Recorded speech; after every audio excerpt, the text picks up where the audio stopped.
Oh, it's been a few days since we said bye to the others in Nasha Town. Still no news about Rarer, though. Where could he have slunk off to?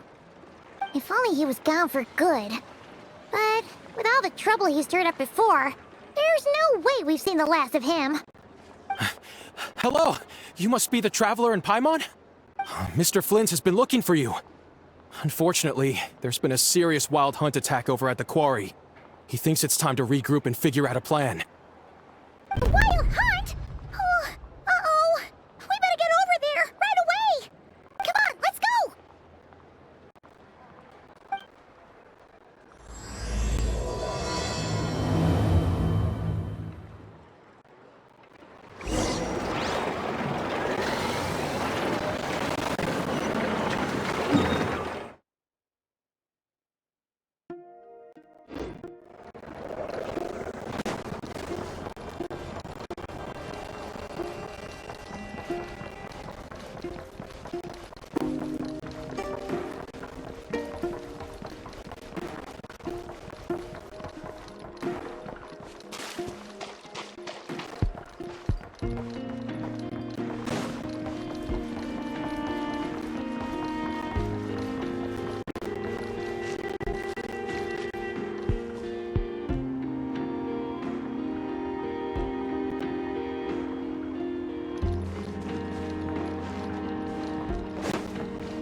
I can barely sense any Kuvaki at all.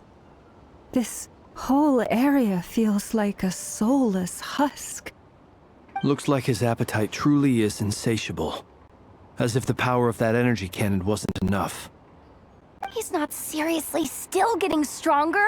What's his endgame here? Ah, everyone's here already. Hey, we made it. So, what's going on? We've all been on high alert since we split up a few days back, expecting Rarir to strike again. But it's like he just vanished into thin air. No one has seen him nor found any trace of his presence. That is, until this morning, when a ratnik found signs of wild hunt activity while out here on patrol.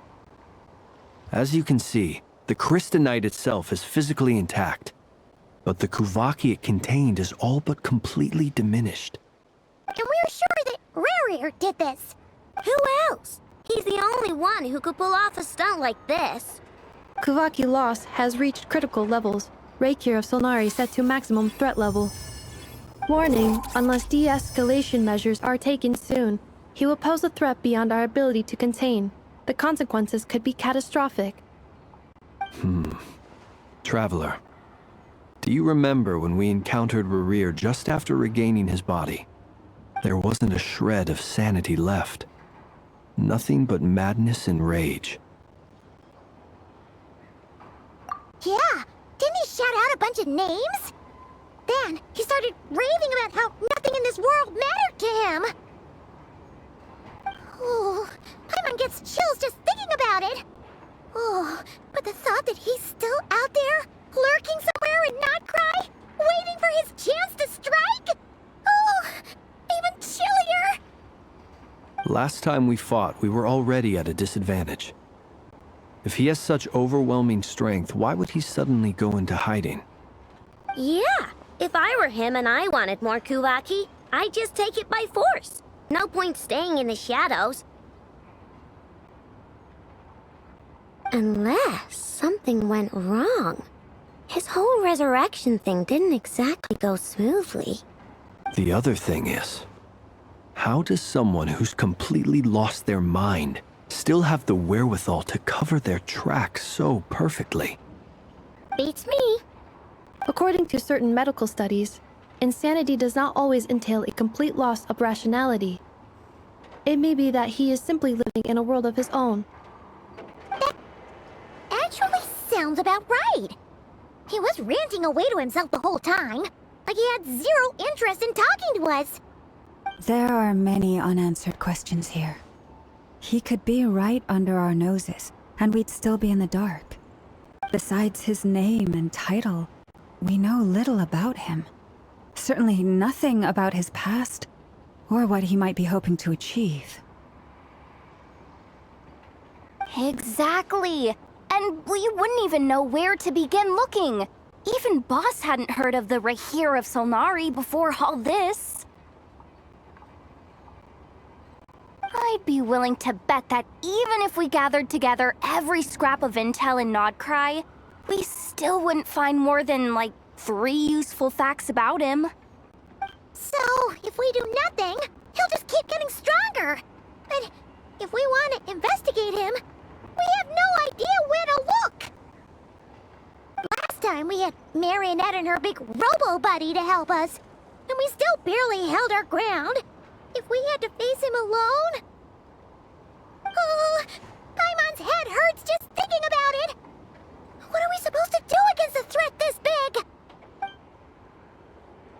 Well, I do have a little hunch about his next move. Given that he attacked the quarry, I'd say it's likely he'll target other places rich in Kuvaki. Somewhere like the Eye of Krai, or the Pillar of Embla. One thing's for sure. If we just sit back and let him keep absorbing Kuvaki, we really won't stand a chance against him. A perfectly reasonable hypothesis. However, it is worth noting that these two locations are quite far apart. To investigate them both, we'll need to split up. I agree, we should split up. Right now, Rarir's goal seems to be gathering Kuvaki, not fighting us directly. Once we're done, let's regroup on Hisi Island. Wait, why Hisi Island? If I recall correctly, your largest goddess statue was carved from Kuvaki-rich ore, was it not? That's right. Yes, it could well be a potential target of his. I should head back and start evacuating the pilgrims.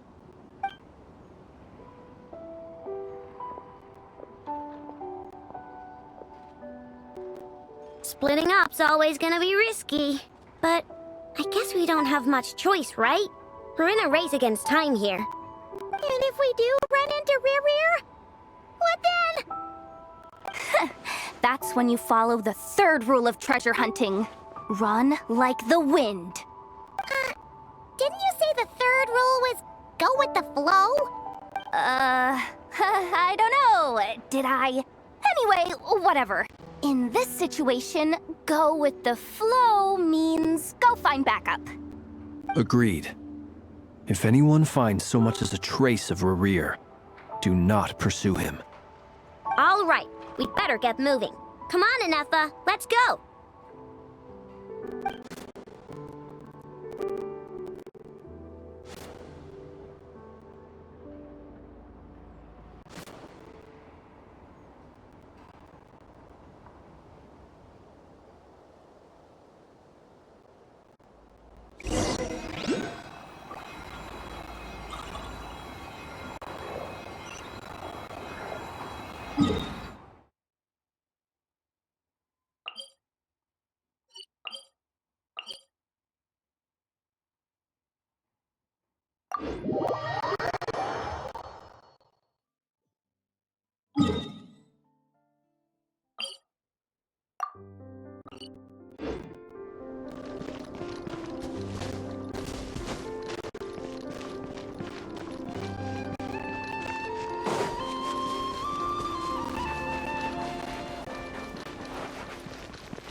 Any leads? Nope. Diddly squat. No clues to where he might be hiding. It's like he's a ghost. It feels like we're sitting on a powder keg that could go off at any second. Ugh, I hate this feeling. I'd rather face him head on than be left hanging like this. So, you guys didn't find anything either? Not loving the word either. How about you, Flint's? I questioned a few Ratniki and eventually narrowed my investigation down to one suspicious individual. But by the time I got to his place, he was already gone. Almost as if he knew someone was on to him. Either that, or he's just extremely cautious and doesn't stay in one place for long. He's been biding his time for a while now. The question is, where or what is his next target? No idea. Since regaining his body, he seems to have lost all interest in the fragment in my possession. If he did still want it, he's had plenty of chances to take it. All we can do now is hope that I know and Anefa turn up some leads. Darn it, Rarir. If you've got the guts, come face me one-on-one! Wait, he's actually here? I didn't mean it, I swear! No, it's coming from Silver Moon Hall. The Lady Kutar might be in danger. Let's get over there, quick!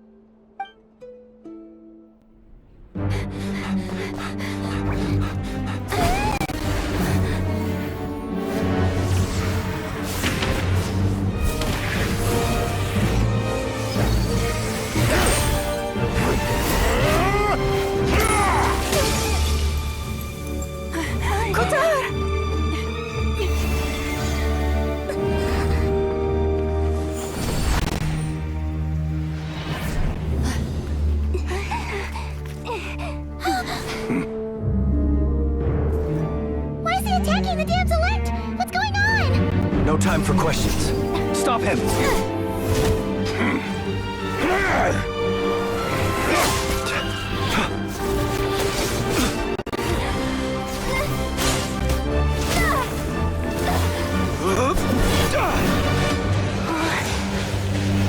This is insane.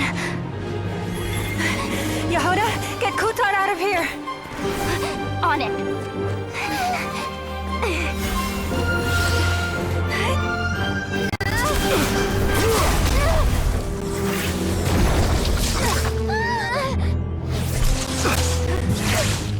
Look where your feeble light has gotten you.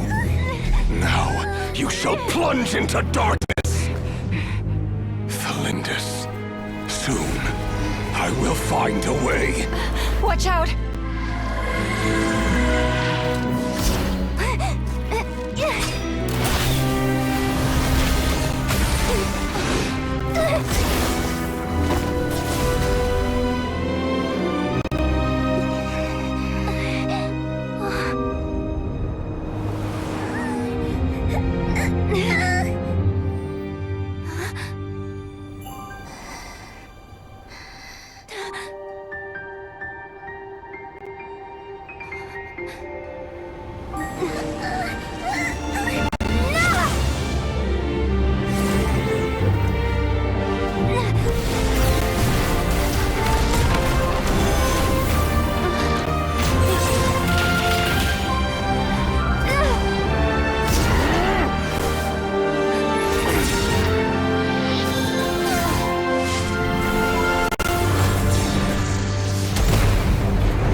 barely made it out of there alive.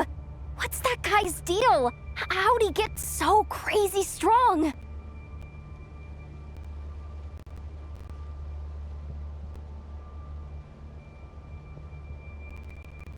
He's a threat to this entire nation. I doubt his strength could even be measured by conventional standards. I have a question. When me and Anetha showed up, we saw him chasing after this lady like he wanted her dead. What was that all about? We weren't there for the whole thing either. They were already duking it out by the time we arrived. Yeah, we didn't see how it all started. It all escalated so quickly, we had no choice but to step in. Kutar, can you shed any light on the situation? Kutar. Cross-checking database. I see. So you're the one that the Frost Moon Scions refer to as the Moon Goddess? Wait, she's the moon goddess? Oh, no wonder she looks just like all those statues. There are many reasons why people might worship the moon, and just as many why they might despise it. I've never met that person before, but there was no mistaking his deep-seated hostility towards me.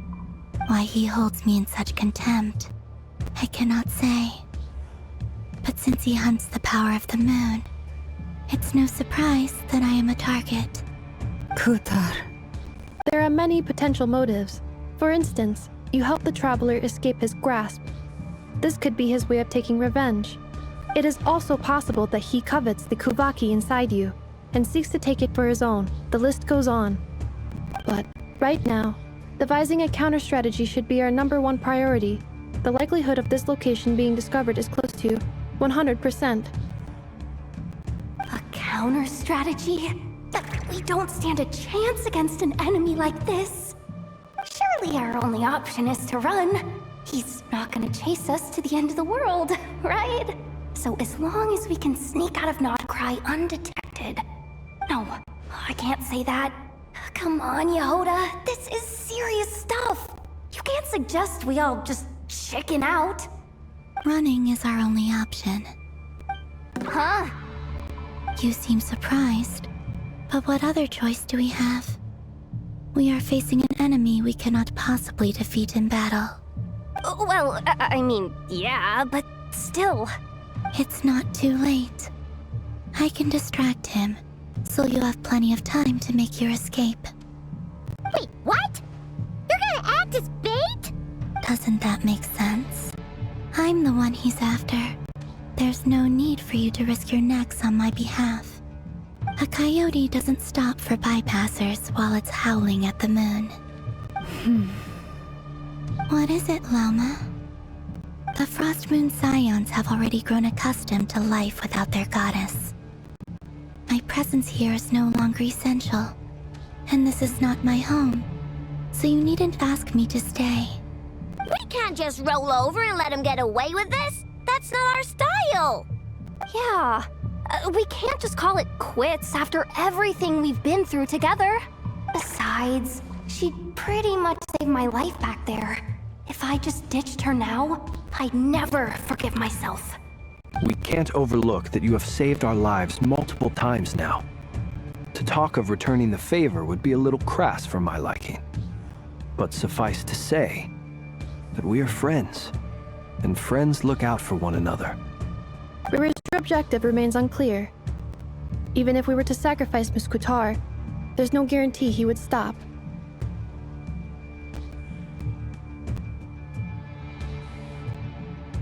But... Kutar, I know why you left the Frost Moon Scions so long ago. It was because people started treating prayer as a form of trade.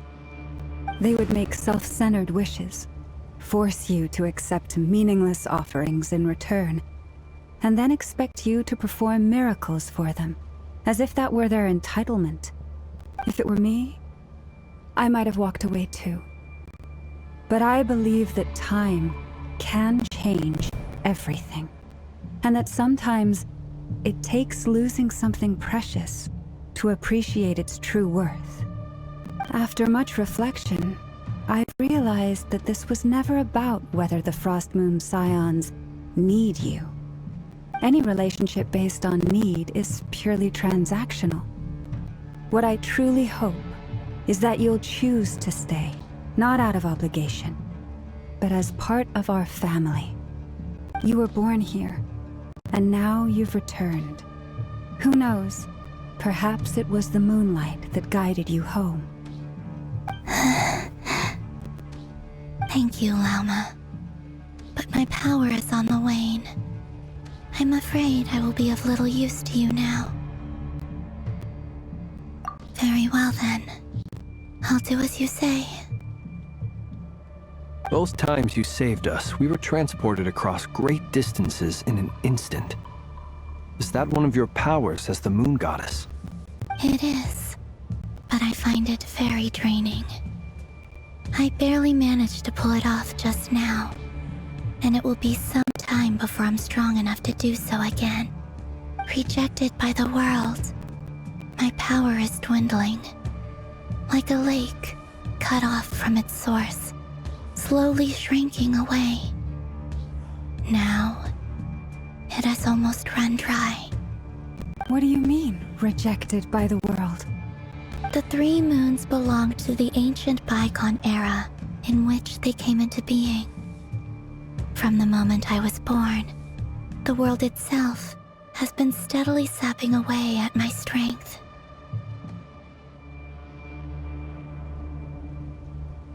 The 3 moons are not one and the same. As the goddess of the Frost Moon, I cannot wield the powers of the other 2. Yet moonlight has a way of blending together. Each can reflect the other's glow. So when our fingers touched, I was able to restore my strength by drawing Kuvaki from the Eternal Moon's marrow. But this method of recovery is painfully slow. If only we could find the... It's the Wild Hunt! Even faster than we expected. We'll have to finish this conversation later. See how those wild hunt creatures are running away from us. They're likely just a scouting party, which means Rerir won't be far behind. Then what are we waiting for? Let's get the heck out of here!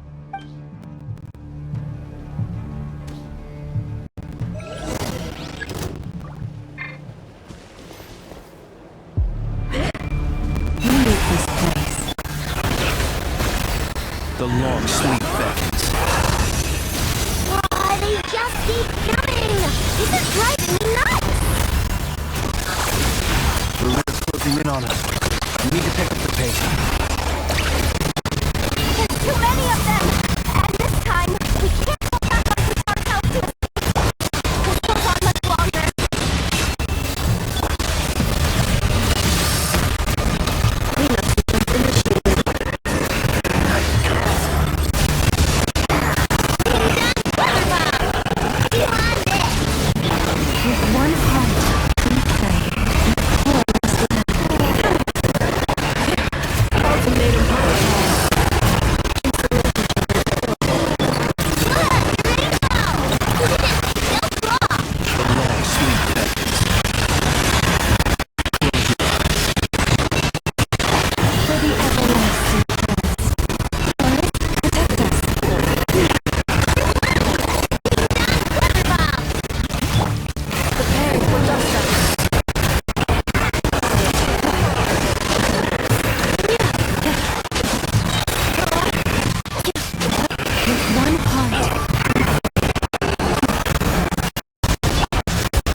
What's the matter? Bit off more than you could chew?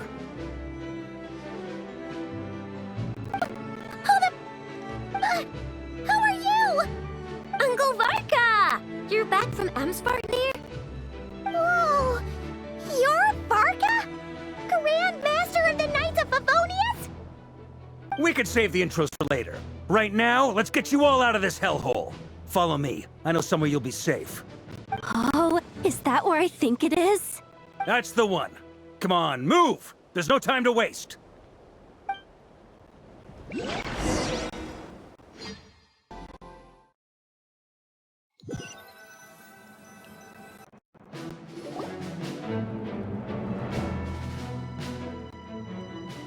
Wow! Where are we? This is so well hidden. Well, that goes without saying. This is the Knights of Favonius' meeting place in Krai, and a contact hub for the Northern Intelligence Network. AKA, the black market of intel. No matter what faction you're with, it's the place to buy and sell information. Their headquarters are in Krai, but they've got contacts in every nation. As an expeditionary force on foreign soil, working with them has offered us the most effective way of getting our hands on reliable local intel. This is where we meet, so naturally, it's secure. Anyway, where were we? Folks from Krai should be pretty familiar with me by now, but I believe this is the first time we've met. Allow me to introduce myself.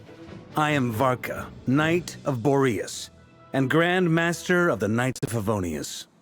We've heard all about you. This meeting's been a long time coming. You look way younger than Paimon expected, but you definitely have that Grand Master vibe. Well, I'm no spring chicken. Just not showing my age yet. Definitely feeling some of that back pain today, though. Rushed back from Amsfartnir without a wink of sleep, only to get right into another fight with that freshly revived maniac. Another? You mean you fought him before? Yep. He wasn't nearly as strong back then, but he was still a formidable foe. I brought some of the knights along to give him a little surprise, but he saw us coming from a mile off. My squad took heavy injuries, and I barely made it out alive myself. We knew it might have been our last chance, so we staked everything on it. But still, it wasn't enough to stop him. I tried tracking him down afterwards, but he didn't leave a trace.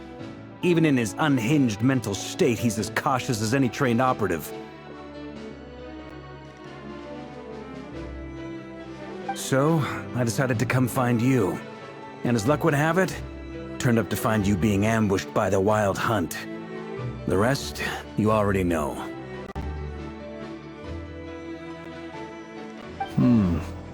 Is that why he's been frantically absorbing Kuvaki these past few days? Because he sees you as a threat? Maybe I'm part of the equation, but even if I weren't, I'm sure he'd still be gathering power. He's clearly working up towards something. Note to self, Uncle Varka's strength rating officially upgraded. Guess it's my turn to ask questions now. So, what exactly has been happening in Krai? Why has the Wild Hunt returned in humanoid form? And why is it after you? That's a long story, but I'll try to make it quick.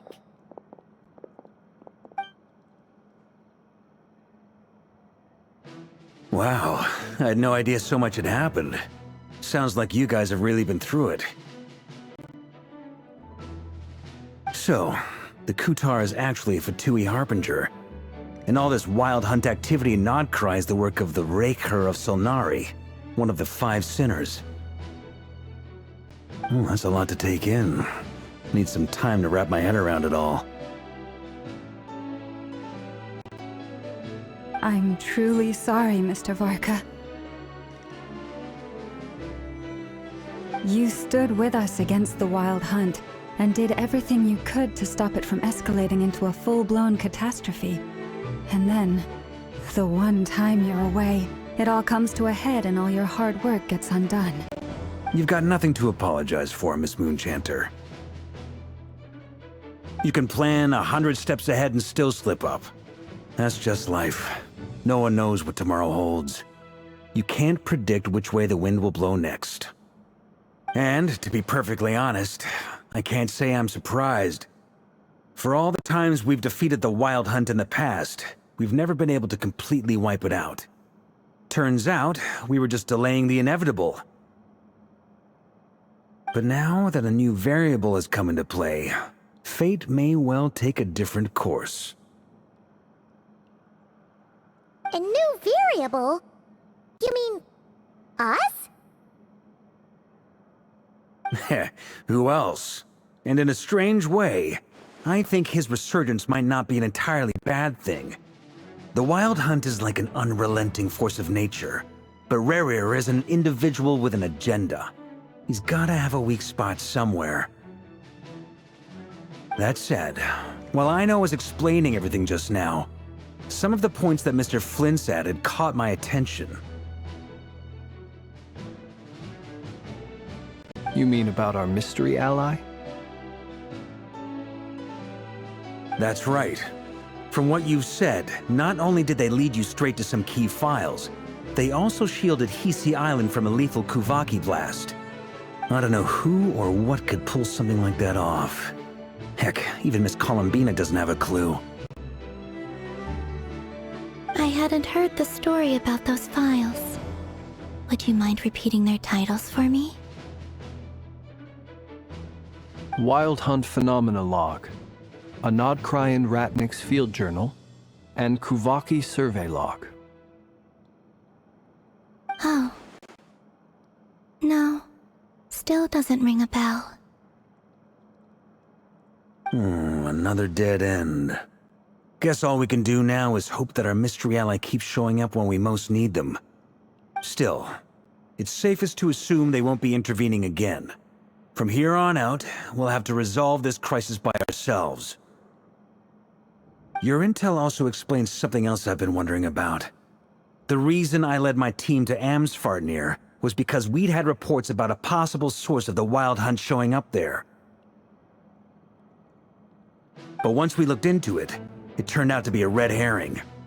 I don't know who was behind it, but clearly, it served its purpose. I doubt it's by chance that he happened to make his comeback while my attention was diverted. And from everything you told me, it sounds like his scheming began well before his return. So maybe luring me away was all a part of his plan. But is it even possible that he orchestrated all of this by himself? The Moon Maiden and the Raker of Solnari. Nodkrai of all places. The way everything is unfolding, it can't be a coincidence. So, what do we do now? Got any ideas? Right now, we've got at least 3 things to consider. Let's go through them one by one. First, we need to figure out how to take down Rerir. If we can't beat him in a straight-up fight, the rest won't even matter. To my knowledge, the bulk of Nodkrai's fighting force is already gathered here. But even with everyone united, we're still no match for Rerir in his current state, let alone with his power still growing. What if there was a way to tap into a new power of our own? How so? Have you thought of something, Columbina? 3 moons once watched over this world. The Eternal Moon was the largest, the Frost Moon was the brightest, and the Iridescent Moon was the most mysterious.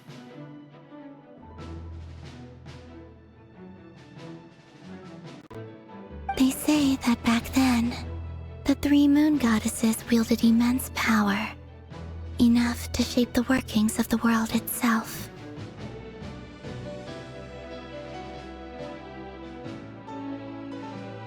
I now bear the Frost Moon's power, and the Eternal Moon's marrow resides within the Traveler. Hold on. Are you suggesting... The iridescent moon, the last piece in the puzzle. That's right. If we can find the Iridescent Moon's marrow, I will be able to regain my strength much more quickly. The 3 moons are said to stir the tides and illuminate all things. Perhaps they hold further secrets beyond our understanding. According to my analysis, the solution is feasible. However, it is subject to one major condition. How do we locate the iridescent moon's marrow? I know a way, but we will need to visit the Fatui's Experimental Design Bureau. The Experimental Design Bureau? Are you saying we need to involve Marionette? Yes. I must speak with Sandrone. It's a long way from here to the Experimental Design Bureau. There's a high chance you'll be spotted. You shouldn't go alone. Then that's settled. Next up, our second priority. Somehow, we need to figure out Rarir's end goal. As you saw for yourselves, when he was still in his wild hunt form, everything he did was for the sake of recovering his body and resurrecting himself. His first act since then, after laying low for a while, was to try and assassinate this young lady. People's obsessions often reveal their greatest vulnerabilities. There must be a reason why he despises the moon so deeply. Perhaps it sheds some light on his title, the Raker of Solnari. The Wild Hunt has plagued Krai for centuries now. If we want to stop it for good, we have to get to the root cause of what's driving it. It's true. We still know very little about him. If Kuthar hadn't given us that lead, we wouldn't even know his name. But where would we even start? I doubt even the Intel Queen of Krai has a clue, and she has info coming out of her ears. Oh? That's a rather hasty conclusion for someone who's so painstakingly meticulous when it comes to dealing with machines. Ah, she heard me.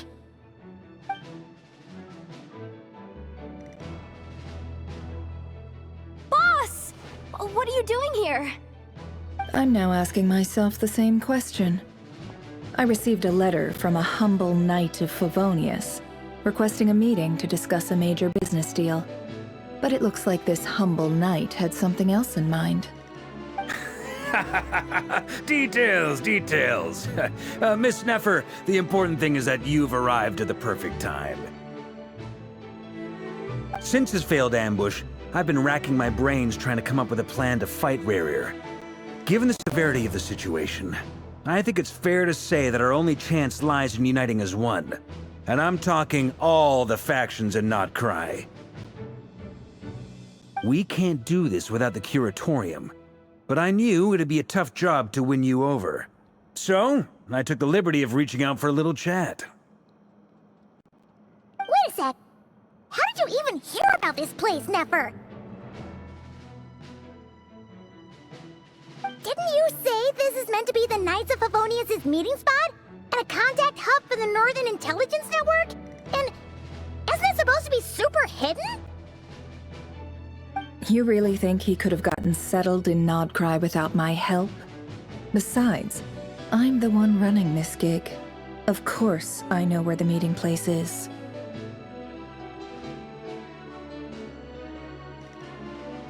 Allow me to introduce the current head of the Northern Intelligence Network. If it's intel you're after, she's your woman. Pretty much seen and heard it all. Please spare me the flattery. Let's cut to the chase. Seems like you've run into some trouble, huh?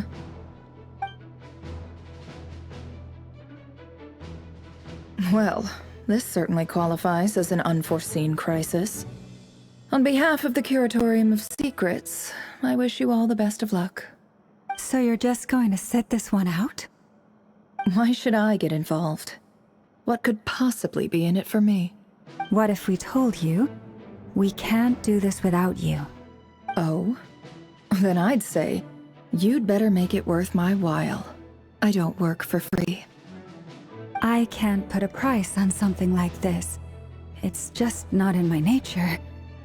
But then again, You and I have always been polar opposites in this regard, so I can't exactly say I didn't see this coming. If you insist on compensation, I will pay you. Consider this a formal commission. Sound fair? You just don't give up, do you? Too bad. I know you well enough to know you can't afford my prices. The riskier the job, the more it'll cost. And a Moonchanter's stipend isn't exactly generous. Unless you're planning to start passing the donation box around among the faithful. Boss, just a thought. If they come up short, maybe you can take the difference out of my next few paychecks. Things got really dangerous during the fight with Rerir. If this girl hadn't saved me, I'd be ley-line fodder by now. I'd be gone for good, boss. If there's any way we can make this work, I'd really like to help her. Please? I'm begging you! This is why I'm always telling you never accept favors. They are the hardest debts to repay. You have to be careful who you get involved with, or you invite all kinds of misfortune. Very well, Yehoda, I will help. But just this once. Don't count on this happening again. Flins, that fragment that Rerir was after, do you still have it on you? Of course. Let me borrow it. I need it to follow up on some leads. Wait, you actually have some leads? Shh. This is top secret information. I get it. We all have things we'd rather keep to ourselves. Plus, I know we can count on you, so we'll leave the intel gathering in your hands. And that brings me to the third and final item. We need to find a way to distract him. I'm in for this part, no matter what. Anyone coming with? Count me in too. Come off it, you two. Quit playing heroes. I'm way ahead of you here. Nefa did a scan of the Moon Goddess's Kuvaki signature, and we're gonna use it to make some decoys over at the Kramkake craft shop. Anyone who's in, follow me. Once they're ready, we'll deploy the decoys across Krai. So as long as the rest of you keep moving, he won't catch on to your scent and won't be able to track you down. I like it. Genius idea. No biggie. All right then, we'll split into 3 teams. Once your team has finished their mission, return here and wait for the others. Dismissed!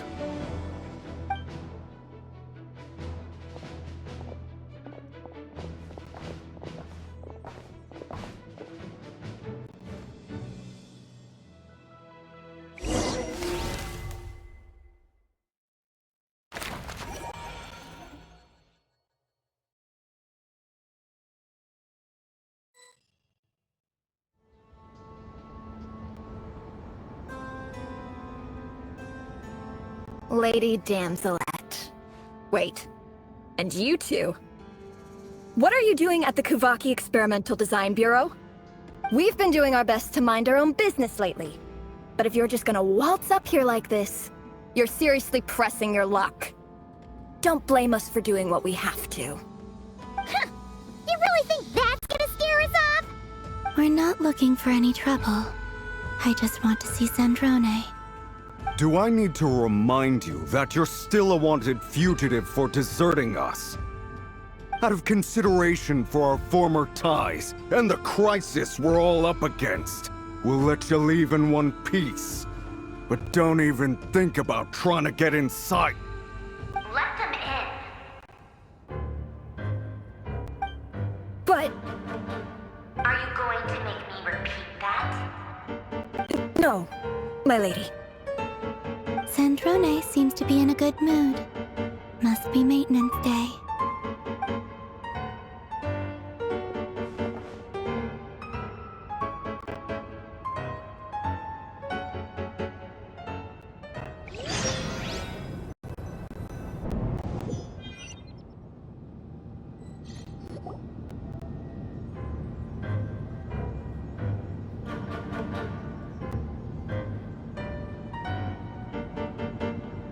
So tell me, to what do I owe the honor this time? actually, before you answer that. Just so we're clear, we're not colleagues anymore, Columbina.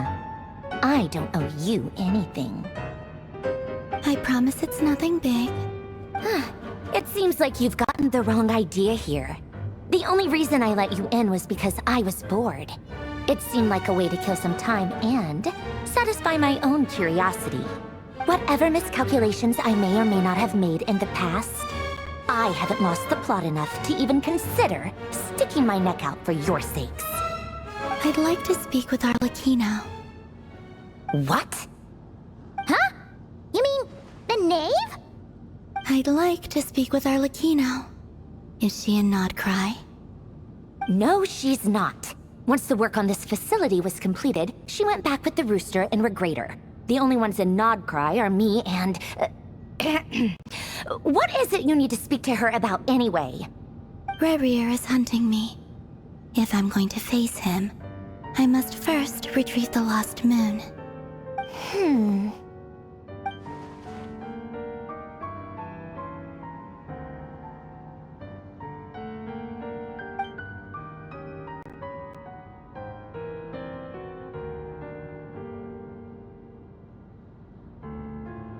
Is that a no, then?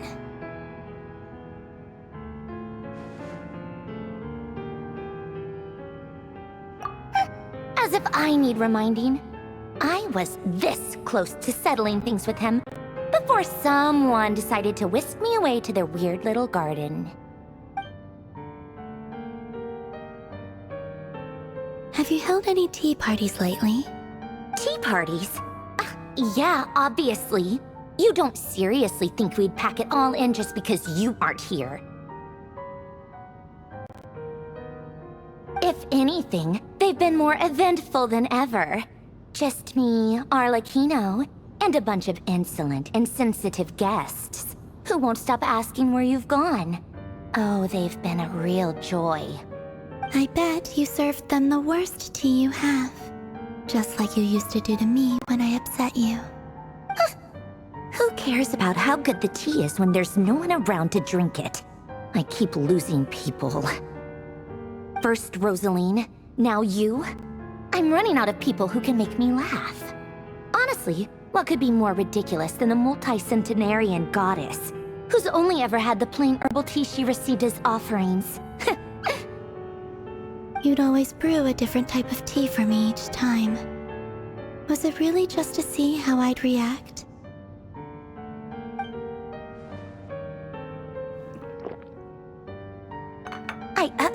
Well, duh. Why else? Watching you squirm was practically my only form of entertainment.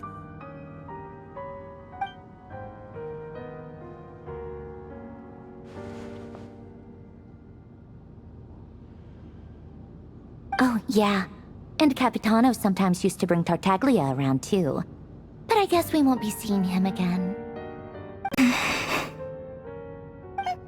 Well, I guess we are overdue for a get-together. Polonia! Have Favronia pass a message to Arlecchino for me. It's time for tea. Will suffice. Pass along a message for me, too, if you would.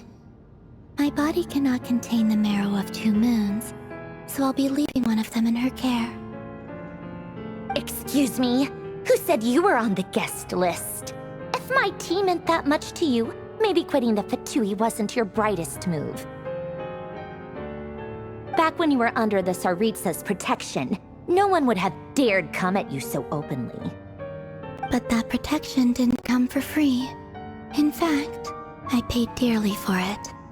At the end of the day, it was just another transaction. I just got tired, that's all.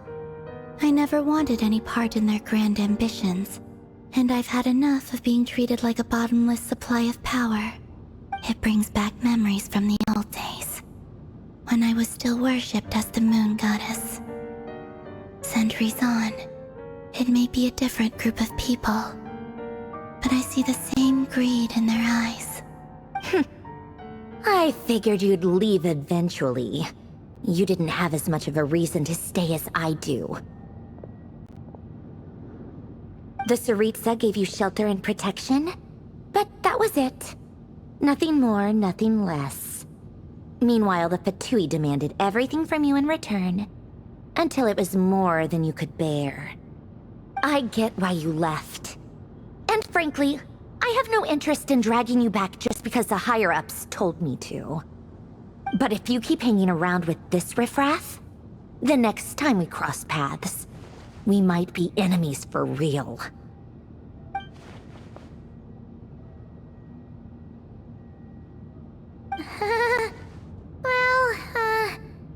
Guess that's our cue to leave.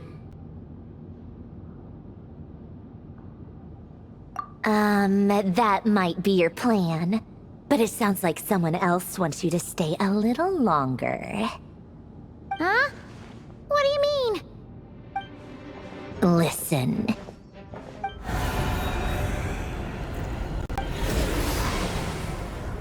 My lady, it's the Wild Hunt. A horde of monsters is headed straight for the facility. Another uninvited guest trying to crash my tea party. Clear the area. I'll handle this. Wait, what? You want us to leave you here by yourself? Huh. You'll be lucky to make it out of this alive. You really think you can afford to worry about me? Go on, get out of here. You may have stopped Polonia from crushing him last time, but I've made sure that won't happen again. The entire Experimental Design Bureau is rigged for war.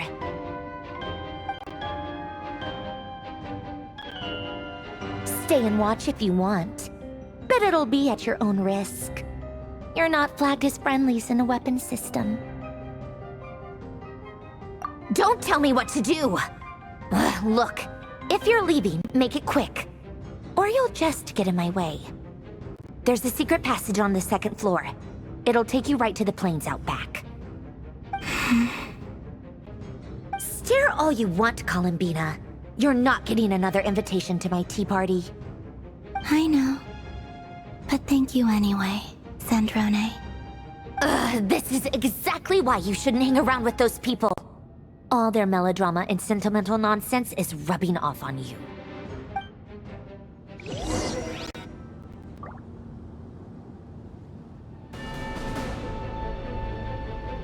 Come on then, Mr. Right here. Let's pick up where we left off. It's your Wild Hunt monstrosities versus my beautiful creations. Let's see who comes out on top.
Polonia! Get him!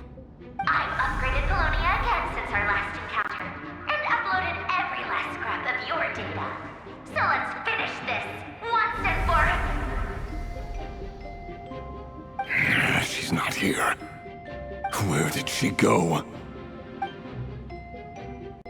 Hey! Over here, you big...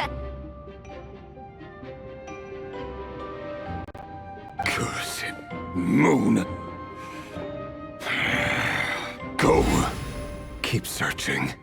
She cannot have gotten far.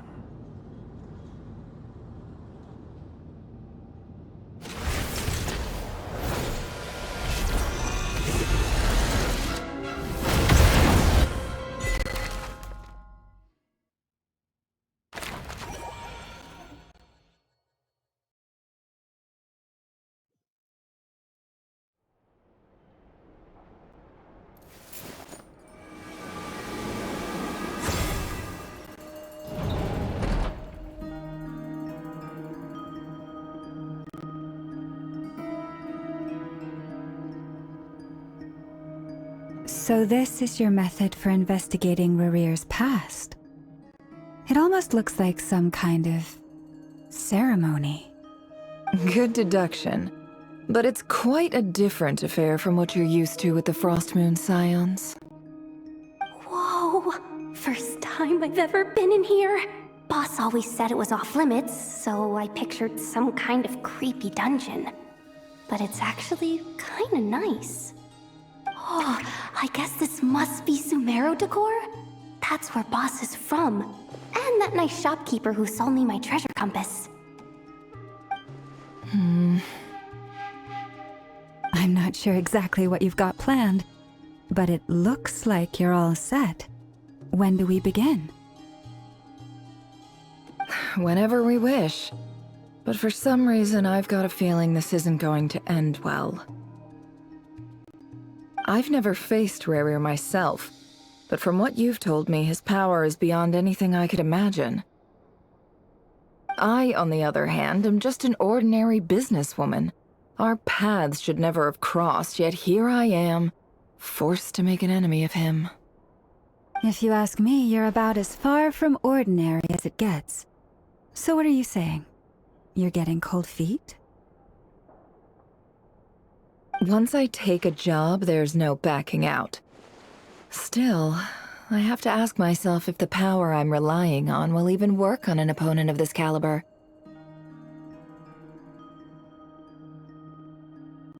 And also how to make sure I come out of this alive if things spiral out of control. Death is the one thing we can take for granted. It is the great equalizer, however fortunate or unfortunate we may otherwise be. So it's important to consider how to spend what lifespan we have left. Come on, boss. Lighten up. Quit talking about death. It's bad luck. For once, I agree with you. When you're up against a foe like Rarir, there's no such thing as being too prepared. Is there anything I can do to help? That won't be necessary. I've already made up my mind. Time to cash in a precious favor I've been saving for a rainy day. Yehoda, I need you to find someone for me. The sooner the better. Find who? That shady merchant who sold you an overpriced treasure compass the other day.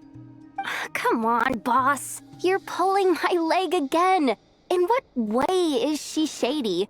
She showed up when I was completely lost and sold me a neat little gadget that was exactly what I needed. Trust me, she's a good person. Anyway, I know who you're talking about. Don't go anywhere. I'll be right back.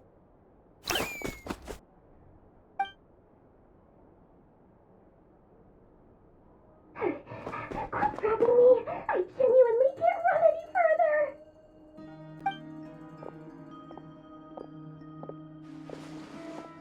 Hey, aren't you? What is it? What's the big rush? You dragged me out of a dream where I was literally swimming in Mora. I'm charging double my usual attendance fee. See, look how easygoing she is. After that rude awakening, she could have completely snapped at us. But instead, she kept it together and just asked for an extra fee. Dori Sangama Bay? I never would have pictured you two doing business together. If you want to make it big in Nodcry, it's all about connections. Lady Nefer just so happens to have a lot of intel that interests me. And she also did me a big favor in the past. It was back when I first arrived in Nodcry. My trusty assistant, the genie in my lamp, had an adverse reaction to the Kuvaki and fainted. And wouldn't you know it, that's when I suddenly find myself in a life-or-death situation. Good thing my compatriot was there to swoop in and save the day. I've been giving her a 30% discount off all of my goods ever since. Now, so that no one here feels left out, I'm willing to extend a 20% discount to fellow friends of Boss Nefer. Plus, any other friends you send my way will enjoy 10% off. What can I say? The great Lord Sangama Bay is nothing if not generous. So, let me guess. You've run into some trouble? I've got everything you could possibly need. And the more you buy, the more you'll save. You guessed correctly. What have you got in the way of survival gear? The one type of gear I've never been short on. What are you looking for? A jetpack fresh from the Academia's labs? An ancient suit of armor dredged up from the bottom of the sea? At the very least, I need to know what kind of opponent you're dealing with here. If even you're worried about staying alive, it must be pretty serious. What if I told you it's someone with the power to bring a nation to its knees? Is that so? Then we really are talking top-shelf treasures. I don't have anything like that in stock right now. I'll have to ask my supplier. Your supplier?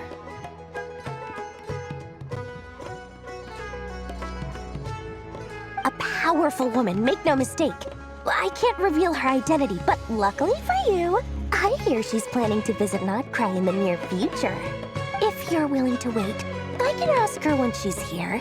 Can't say exactly how long that'll be, though. Then, let me put it another way. What would you do if you encountered an enemy like that? Roll over and serve yourself up on a silver platter? Of course not! I have a handy little trinket from one of my generous suppliers, which... Hold on. What exactly are you getting at? No, no! This is for my personal use only! Let's just say I'm borrowing it, all right? Just for insurance purposes. You'll get it back later. Favors are the worst kind of debt to owe, and now you've got a chance to repay one. A win-win situation, don't you think? Fine. You can borrow it for 5 days. No, make that 3. And for every extra hour after that, I'm charging you 1,000,000 mora. Deal? Deal.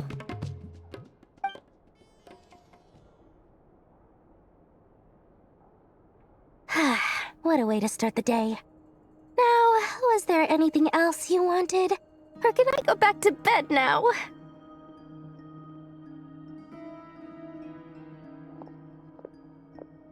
That will be all. Take care now. Don't trip up on your way back, friend. See you later! You're my favorite shopkeeper.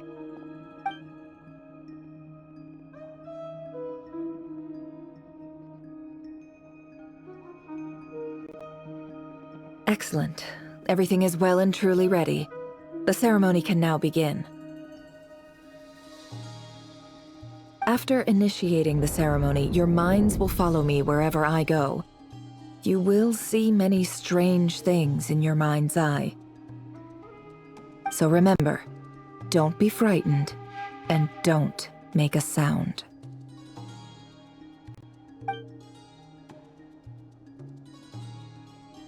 Now then, let us peer into the Raker of Solnari's past.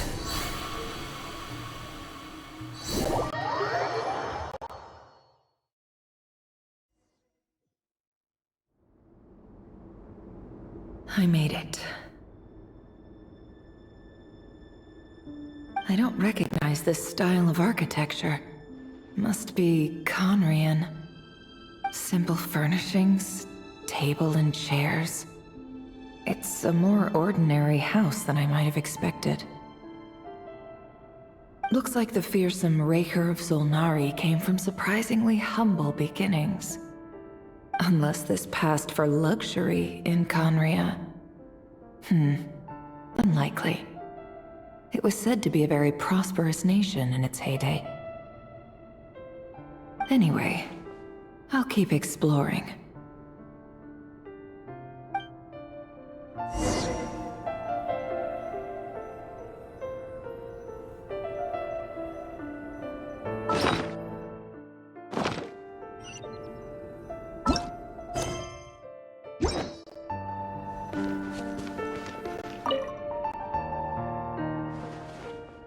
Hi, Rivier.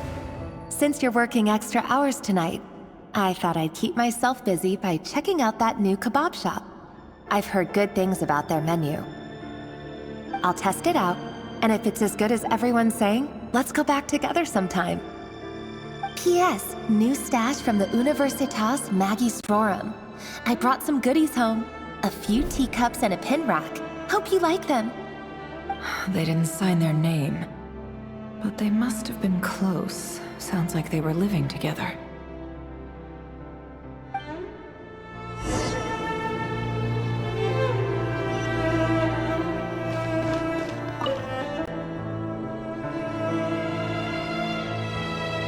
I went over to Joseph's for drinks today. They have a fine collection, but I went alone.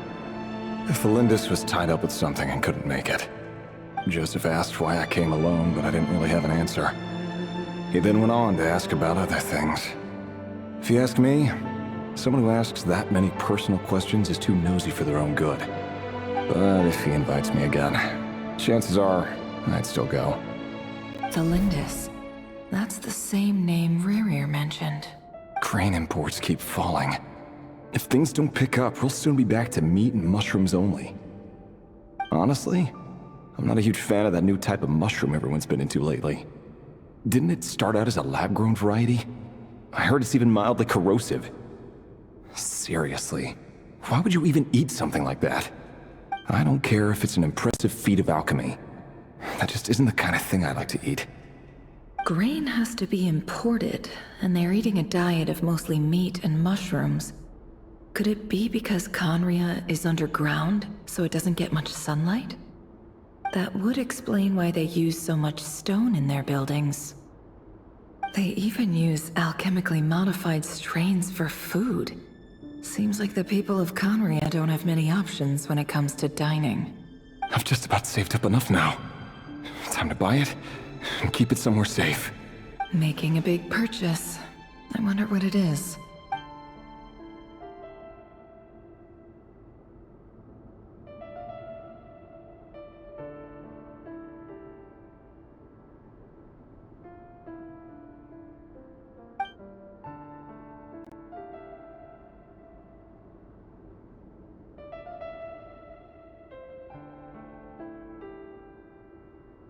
He really is a professional. No wonder he's so good at covering his tracks. Despite what he's become, it seems like he's retained certain habits, at least in this regard.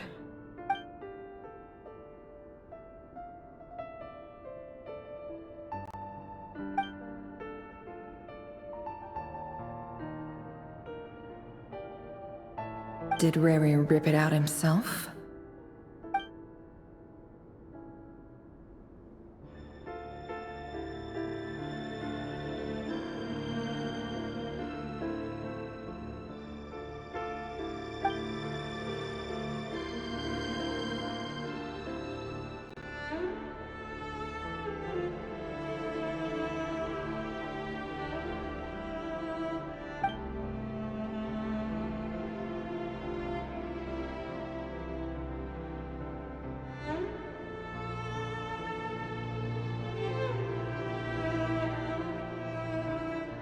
Before I met you, I was convinced that my heart was nothing more than a stagnant pool. The burial place of a fallen moon.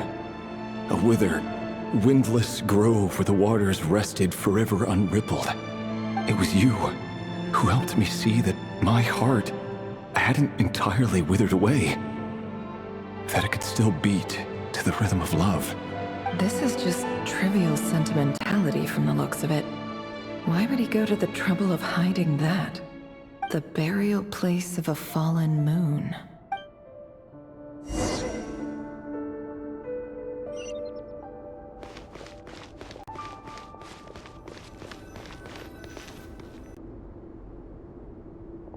Reverie, over here. Dane! Oh, and, Vediflin here? What a surprise to see you here, sir. Hello there, Reverie. You need not address me so formally outside of court. He doesn't get that much free time, so I invited him over for a drink. Even the court prophet deserves a break every now and then, right? Well, I'm flattered. So, what are we discussing today? Hey, don't look at me. As far as I see it, we don't need an excuse to have a few drinks. Come on, don't give us that. Didn't you say you were about to pop the big question? How's that coming along?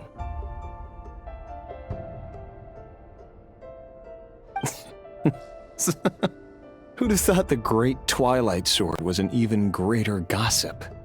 I just didn't expect you to be the first one to settle down and get married, that's all. Yeah. If you told me that a few years ago, I wouldn't have believed you either. So, are you planning to come clean about your job then? I'm guessing you still haven't told her. Sure, I'll have to tell her at some point. But I'll need to pick the right time and place. To be honest, I have no idea how she'll take it. Come on, stop being such a pessimist. For all you know, she could be thrilled. I bet she'll be much more impressed by your actual job than the one she thinks you're doing now. A member of the King's Guard. Quite the cover story. Does the king himself even know? Of course he does. Anyway, enough about me. How have you been? Me? Same old, same old. Nothing much to... Huh? What's up, Ved? It's nothing. Vediflin, Dainsleif's elder brother. Renowned throughout the court of Conria as the Visionary, and said to possess a wisdom far beyond the reach of any ordinary man. And yet, despite the gulf between us, he seems to have something to say about me. Does he even know me? Does he see me as a friend of his brother, or just another of the Vinster King's blades? Why did he react so strongly? Was it really to do with what we were talking about?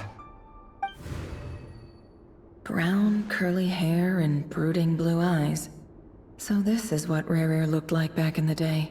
Perfectly normal. No different from anyone else.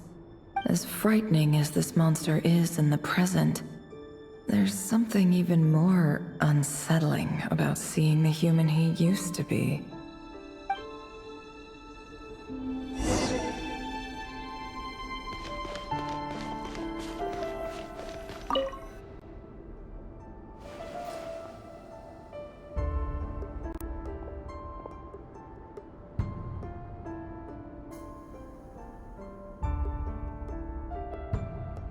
Felindis?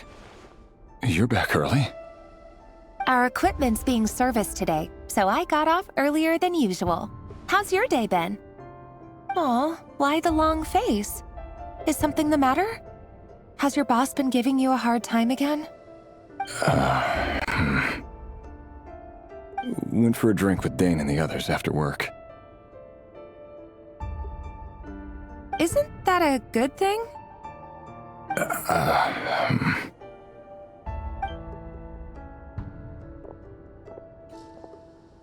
Vediflin showed up today, too. You know, Dainsleif's older brother. Ah, Mr. Vediflin. Yes, I've heard of him. They say that everything he says ends up coming true. He overheard Dainsleif mention that I'd recently proposed, and seemed to have an issue with it. But when I asked what it was, he kept it to himself. So, you're worried? You can be such a child sometimes, Reverie. We're nobodies. Why would the Visionary be concerned about us? I'm sure someone in his position has much bigger fish to fry. Maybe you're right.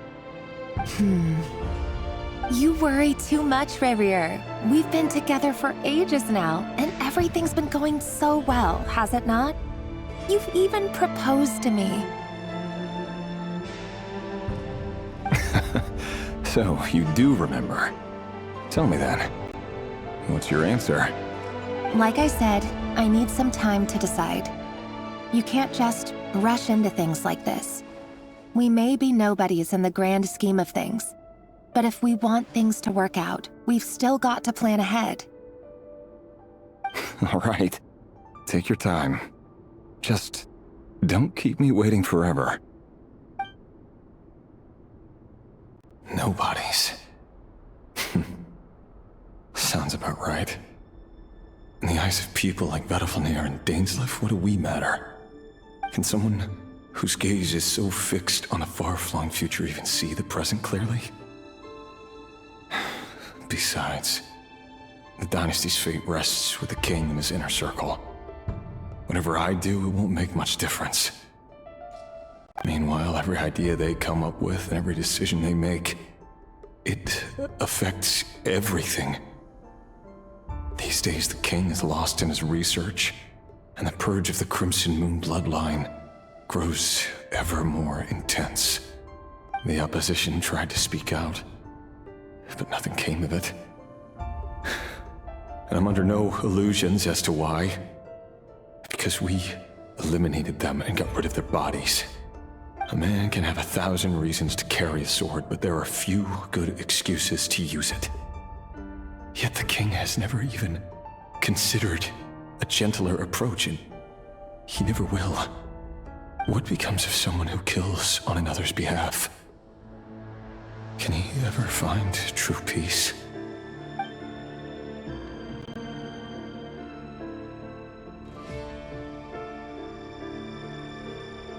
Thelindis?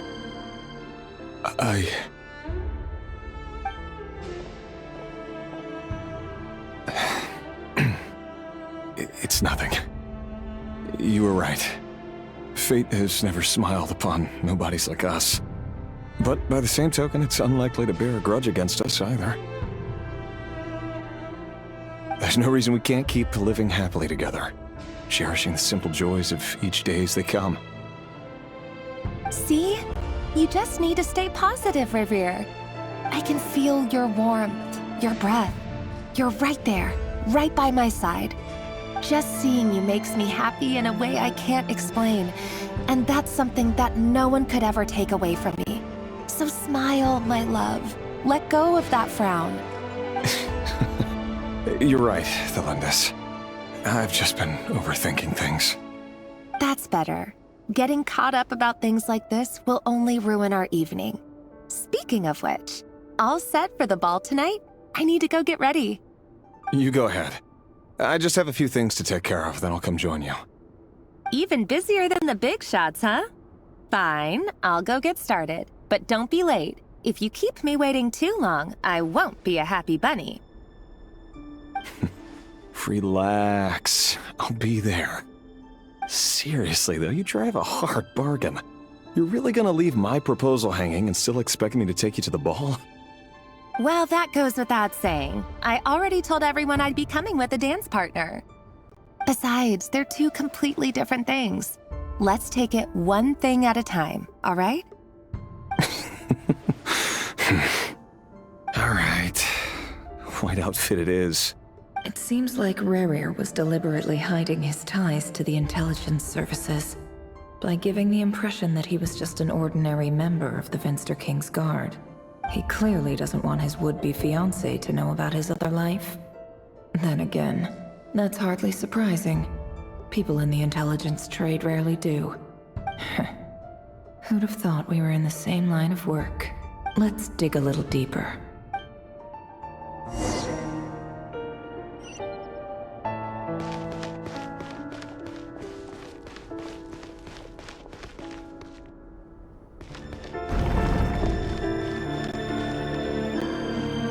Our last operation was a resounding success, and all thanks to you, Ray here of Solnari.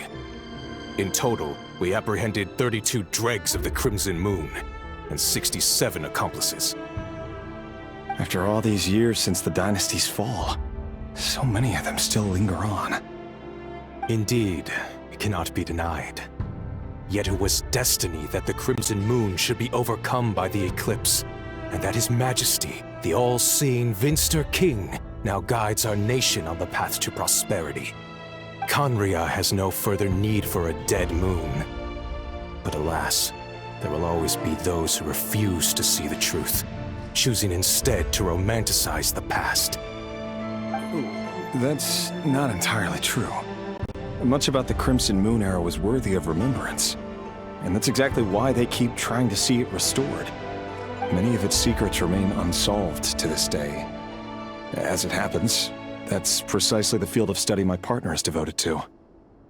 You still haven't told her what you really do for a living. Where would I even start? How do you tell someone that you're one of the king's hand-picked executioners? That your hands are steeped in blood? You didn't choose this life, any more than I did. Orphans like us don't get a say. But I'll sure as heck be the one to pay for it. Speaking of which, we need to be more rigorous in the way we identify direct descendants of the Crimson Moon. Someone, it seems, has strong opinions about my future plans. Most likely my marriage in particular. I have a feeling that we may soon become targets of the Crimson Moon's retribution. Your concerns are not unfounded. They've taken out many of our colleagues these past few years, and for that very reason. These are no helpless lambs we're leading to the slaughter. They're wolves in sheep's clothing. Take care, Ray here of Solnari. I look forward to toasting you at your wedding. Thanks, Thorkel. You look after yourself, too.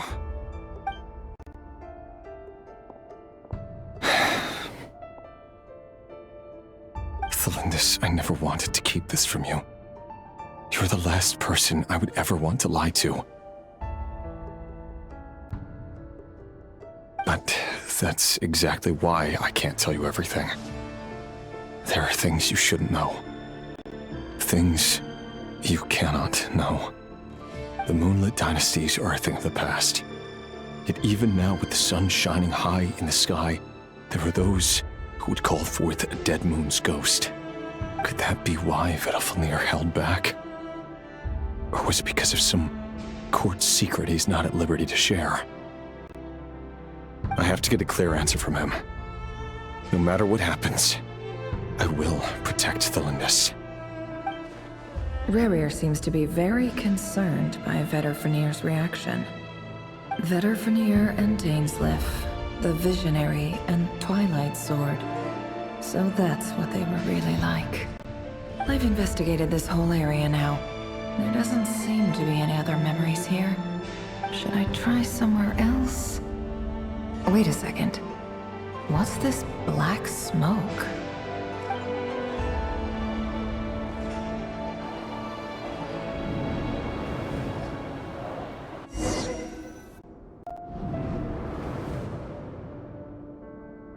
So, he's late after all. Just you wait, Rerir. You're in for it. Big time. Are you waiting for someone, ma'am? Could I tempt you into buying some flowers? Oh, sure. Pick me out a pretty bunch if you would. Thank you. But I'm afraid none of them are as pretty as you. For someone so young, you sure have a way with words, don't you? I'm only telling the truth. Look me in the eyes. You'll see I'm not lying. May we have a word in private? Who are you? And what do you want? It doesn't matter who I am. Too many of our kind have fallen lately, so I decided to take the risk of reaching out. Not long ago, the Ray here of Solnari led an assault on one of our strongholds. We suffered many casualties, and many who came to our aid lost their lives as well. Sorry, I don't know why you're telling me this. And I don't want to get involved. Wait, hear me out. This time we finally got a clear look at his face and learned his true identity. His name is Rerir, and he claims to be one of the King's guards. What did you say? A cruel irony, isn't it? The man you're set to marry leads a double life as a brutal executioner. But surely, you must have caught a whiff of the blood on his hands. Why are you telling me all of this now? Simple. It's because... How strange. Rerir was nowhere to be seen in that memory. It clearly belonged to Thelindis. Rerir couldn't possibly know what happened if he wasn't even there. Why would her memories appear in his fragment? The ceremony won't last much longer.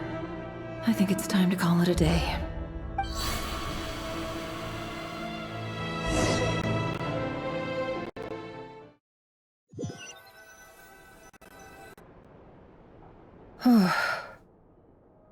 So that was your doing? Did you just pull us inside Rerir's fragment to spy directly on his memories? Any more questions, and I'll have to start charging. I had no idea you could do that, boss! Seriously, that was amazing! We're not worthy. We're not worthy! I gotta admit, though, I'm itching to see what happens next.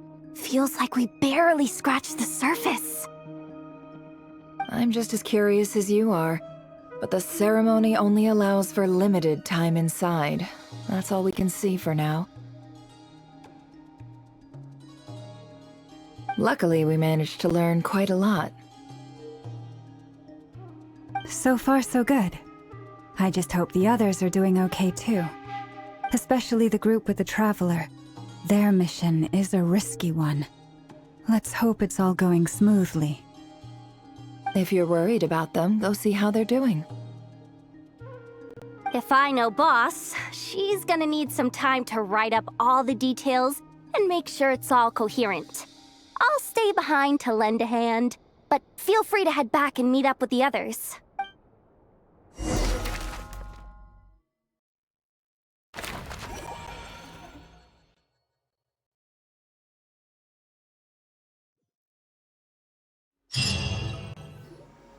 Oh, they've been prowling around for nearly 2 days now.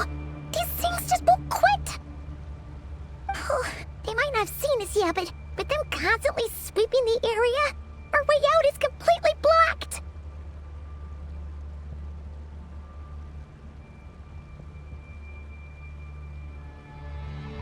Oh, that's never gonna work. One little slip up and it's game over. If they spot us, they'll run straight back to Rerir, and once he knows we're here, it won't be long before he's breathing down our necks again. Oh, guess you're right. All right, time to zip it.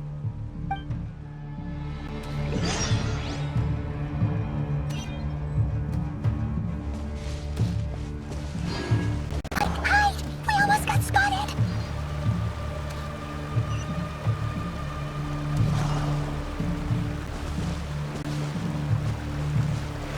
Phew! That was a close call.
Dino?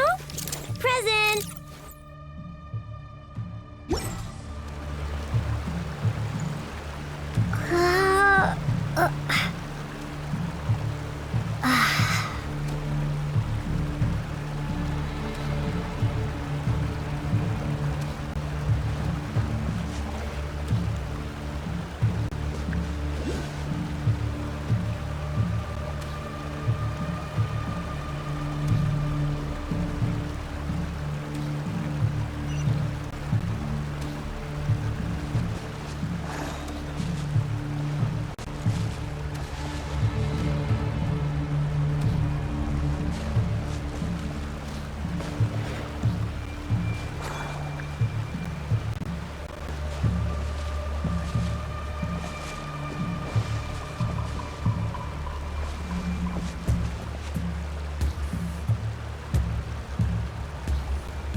Keep going. We're nearly there. This is the final hurdle.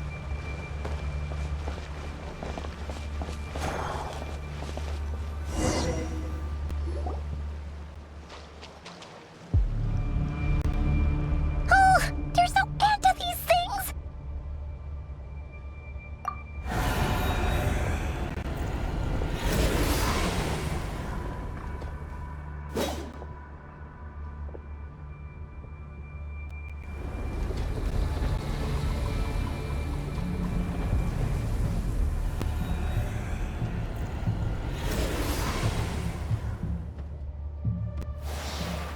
Fire.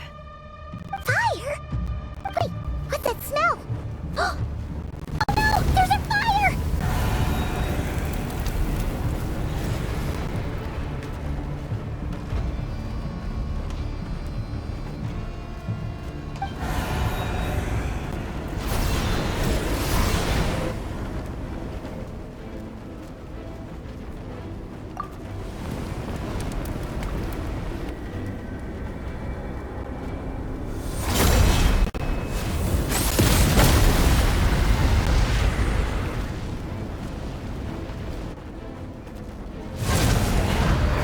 Sandrone was right. You look weak, Columbina. The old you would never have let such lowly creatures bar your way. Word has it that you did something for the Tsaritsa, and that's why you've lost most of your power. Freedom comes at a heavy price, doesn't it? Hello again, Columbina. And greetings, guests of the House of the Hearth. It's been a while, Arlecchino.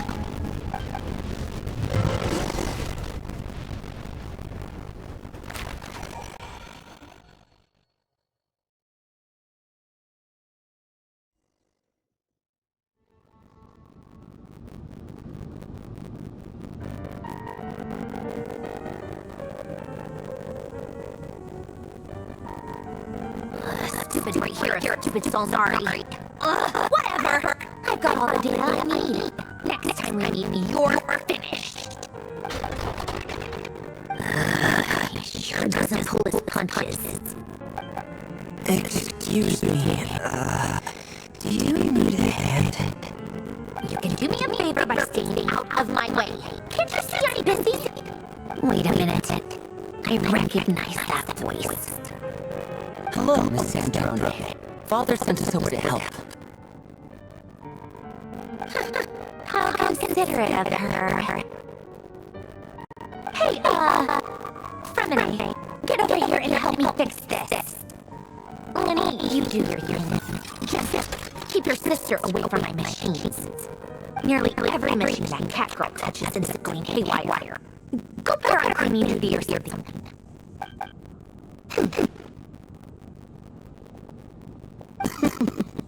Then let's start downstairs. Fremine, we'll leave this place to you. You've got it. Wait a second. Pretty sure there's just some tea in the cupboard. If you want some, you'll have to make it yourself.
It's a relief to see you all made it back in one piece.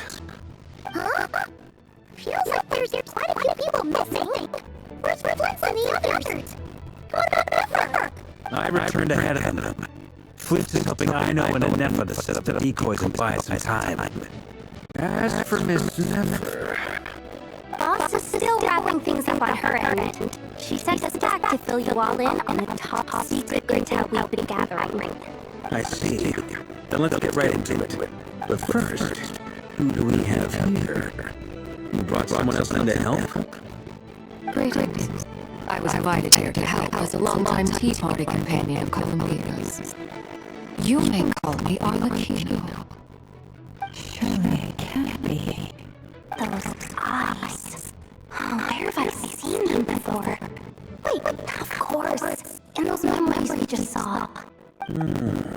The only Arlecchino I know is the fourth of the Fatui Harbingers. Sweeter, you share a pretty uncommon name. Or you're more than just a Tea Party buddy. You are well informed, Grandmaster. A man from Mondstadt living all the way out here in Krai, and yet the people and affairs of the Nezhnaya seem to hold a special place in your heart. Oh, feelings mutual.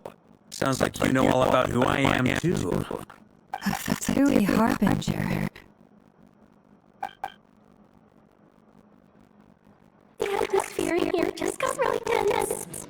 Guess we can't just start trusting Fatui Harbingers, even at a time like this.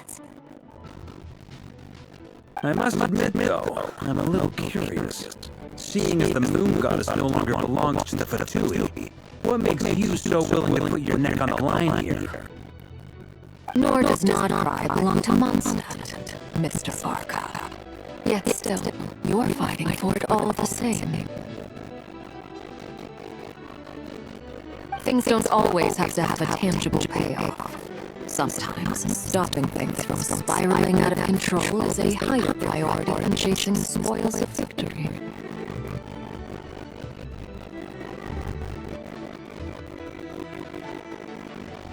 Of course, I can't say there's nothing in it for me at all. But that's between Columbina and myself.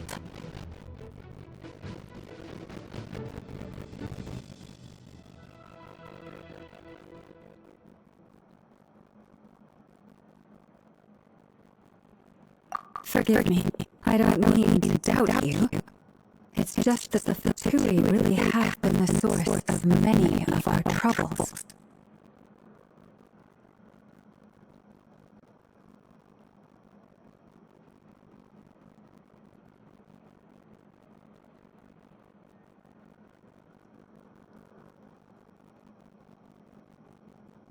We have our own way of doing things here in Krai.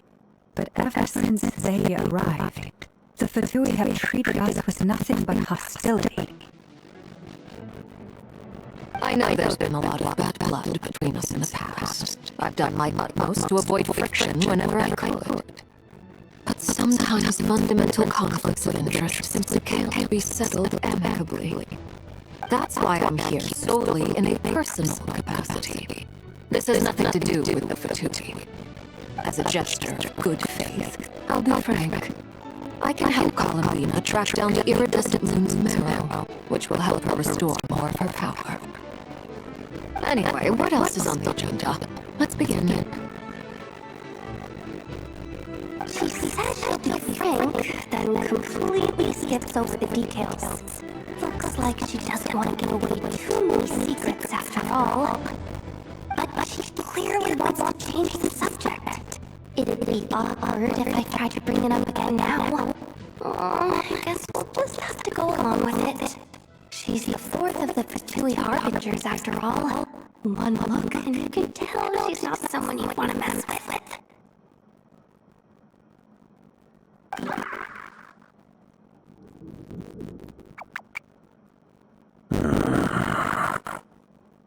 Well, since Miss Arlecchino sounds confident in her ability to handle that, we'll proceed to the next topic.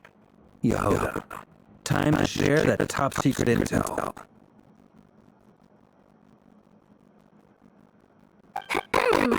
Alright, listen up everyone.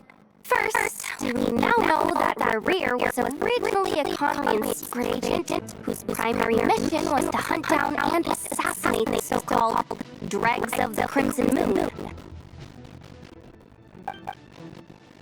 The Dregs of the Crimson Moon. In the memories, there was a lot of talk about the Crimson Moon and Eclipse, and a whole bunch of other stuff from the time of Conria.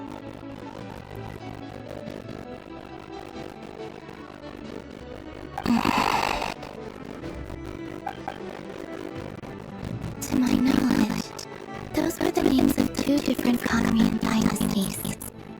Long ago, it is said that the people of Conria worshipped the Crimson Moon, drawing a mysterious power from its reflection. But one day, a coup saw the Crimson Moon eclipsed, hence the name of the new dynasty that replaced it, and how it became the new emblem of Conria. Still, long after the Crimson Moon dynasty had fallen, the last ruler of the Eclipse dynasty, the Vinster King, still coveted the secrets it left behind. So, he sent the Rapier of Solnari to secretly hunt down Crimson Moon's few remaining followers. In those days, Rerir showed no signs of madness. In fact, he was as normal as any other person. Oh, and he had a fiancé, or at least a would-be fiancé, called Tholindis. What's the matter?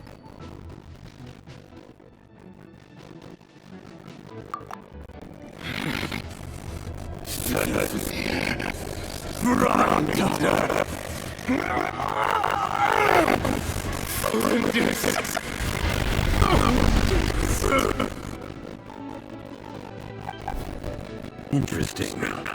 Anything else? What about this would-be fiancé of his? Do we know anything about her? Well, she was a researcher at the Universitas Magistrorum, but it felt like she was hiding some kind of secret. Oh, and one more thing. For some reason, Rerir's fragment also contains some of Tholindis' memories, though only a very small portion. Well, no shortage of potential leads, I'll give you that. In any case, it sounds like we can conclude that while Tholindis was still around, Rerir appeared to be lucid and quite normal. Tholindis, it seems, must have been the one thing in this world that he couldn't let go of. Tell me, though, were these pure-blood Conrians we're talking about here? Why do you need to know that? Hold on. was a pure blood Karian. Oh yeah, just like how it was with the captain. If we could somehow find her, do you think there's any chance Revere might regain some of his sanity? It's possible, but it would take a miracle. We can't pin all our hopes on that. That merchant who never knows, Dory Sagama Bay. Maybe we could hire her to look into it. Alright then. Let's keep working in our separate teams. Traveler, Paimon, Kutar, and Miss Arlecchino will go look for the iridescent moon's marrow. As for the others... On the way over here, I noticed that the wild hunt monsters had grown even more frenzied in their search for Kutar. At this rate, the people living here will be in grave danger too. So I'm thinking of gathering together some of our followers to go wipe them out. I'll head back to the curatorium and meet up with the boss. Feels good knowing we've all got something to be getting on with. Given that the Wild Hunt has been a lot more active lately, the Lightkeepers have likely begun their own operations too. If that is the case, someone will need to pass the news on to Flint. I'll hold the fort for now, then discuss our next move with Flint, Ino, and Nefa when they get back. Well, the clock's ticking. If that's everything, we'll be on our way. We'd better get moving too.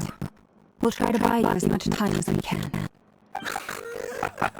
Relax, just do your thing. I decided to call in some backup since things are getting so hairy. Our reinforcements should be here any minute now. Stay safe, everyone. Dismissed.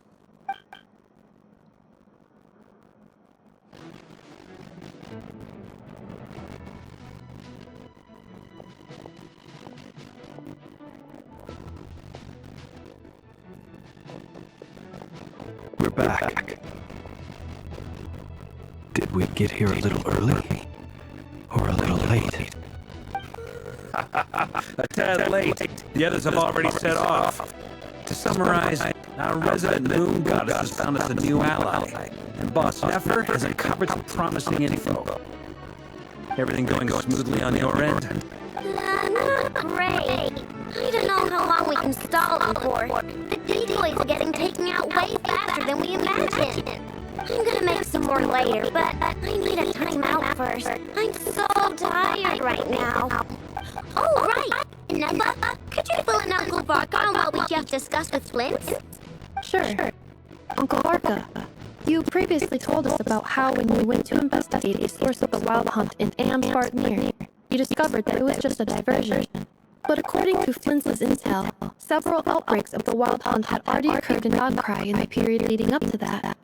That was before Rerir had regained his body, when he was far from regaining his full strength. In other words, in theory at least, he still lacked the means to act in two places at once.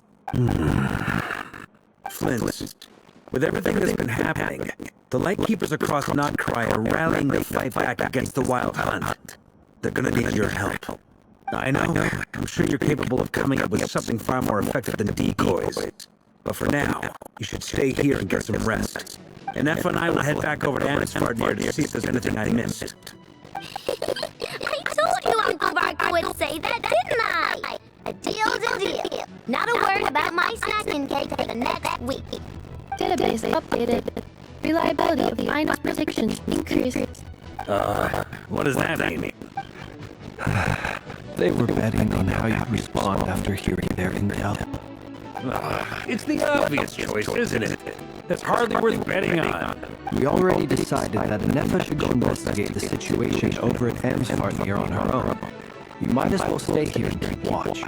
Someone needs to hang back and oversee our strategy meetings. And besides, you still haven't fully recovered from ambushing Rerir. So I've ended up with the easiest assignment. Well, I appreciate it, everyone. See you when you get back.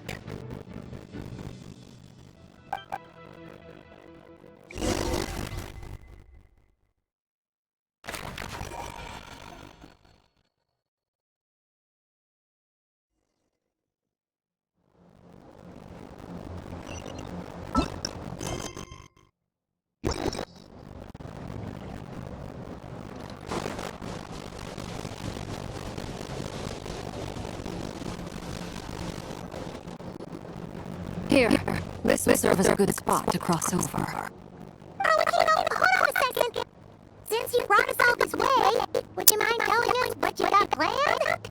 We still haven't got the slightest idea what's going on here. And if even Calabina doesn't know where the iridescent moon's marrow is, how do you?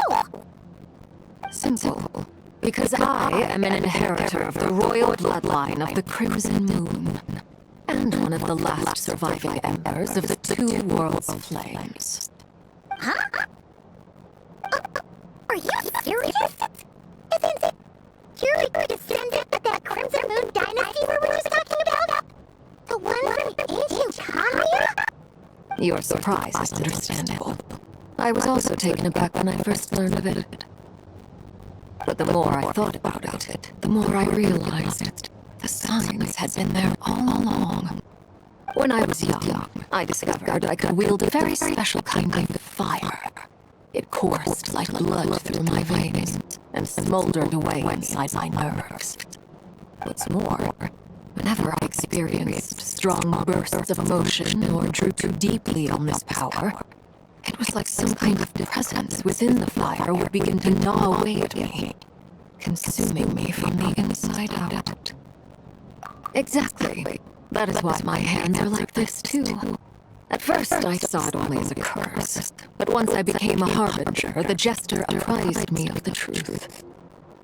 Together with my own investigations over the past few years, there are several things that I have gradually come to understand. For instance, take the so-called Crimson Moon. In truth, it is nothing more than the shattered remnants of the iridescent moon, fused with the abyss to prolong its lifespan. Since this blood flame was bestowed upon me by the Crimson Moon, it is a fusion of the iridescent moon's former power and the corruption of the abyss. You all understand the nature of the abyss well enough. I draw upon its power, and in return, it hungers for my soul. This strange blackness is the mark of corruption it has left behind. If I recall correctly, you once told me that if the corruption ever made it to your heart, you'd become a completely different person. Yes, and that's the reason I'm always careful not to push my power too far. It's essentially a never-ending tug of war. Sounds intense. Anyway, the rest of my story can wait. Is there anything else about the Crimson Moon or the Iridescent Moon that you are unclear about? I might ask a question. So, the Crimson Moon that the Karians used to worship was actually the Iridescent Moon, right? Which was one of the three Moon sisters. Does that mean that the Karians were to the Crimson Moon as the Frost Moon Scions are to the Frost Moon? So much of that history has been lost. We have no way of knowing exactly what they were like. But I would suspect that the Conrians weren't as devout in their moon worship as it might appear. The iridescent moon's remains simply served as their link to the abyss. Later on, perhaps someone discovered a way to make direct contact with the abyss. Or maybe there was some kind of ideological divide. Either way, a dissenting faction staged a coup and drove out the royal heirs of the Crimson Moon dynasty. Still, even with the dark sun looming high overhead, the Crimson Moon's glow never truly faded. If you want living proof, it's standing right before you. The first time we met, I sensed something familiar in your presence. When I looked at you, I felt I could see that mysterious red moon in the corner of my eye. In your flames, I saw its broken image, surrounded by a strange black aura. Well, I appreciate that you kept it to yourself. Much about the Crimson Moon is still a mystery, and I'd prefer not to end up as the object of an insane research project. Anyway, time is against us here, so if there's any other questions, they'll have to wait. I just want to make sure I've got one thing straight. In her letters, Sandrone mentioned that since you are unable to contain the iridescent moon's marrow yourself, you intend to leave it in my custody. Correct? That's right.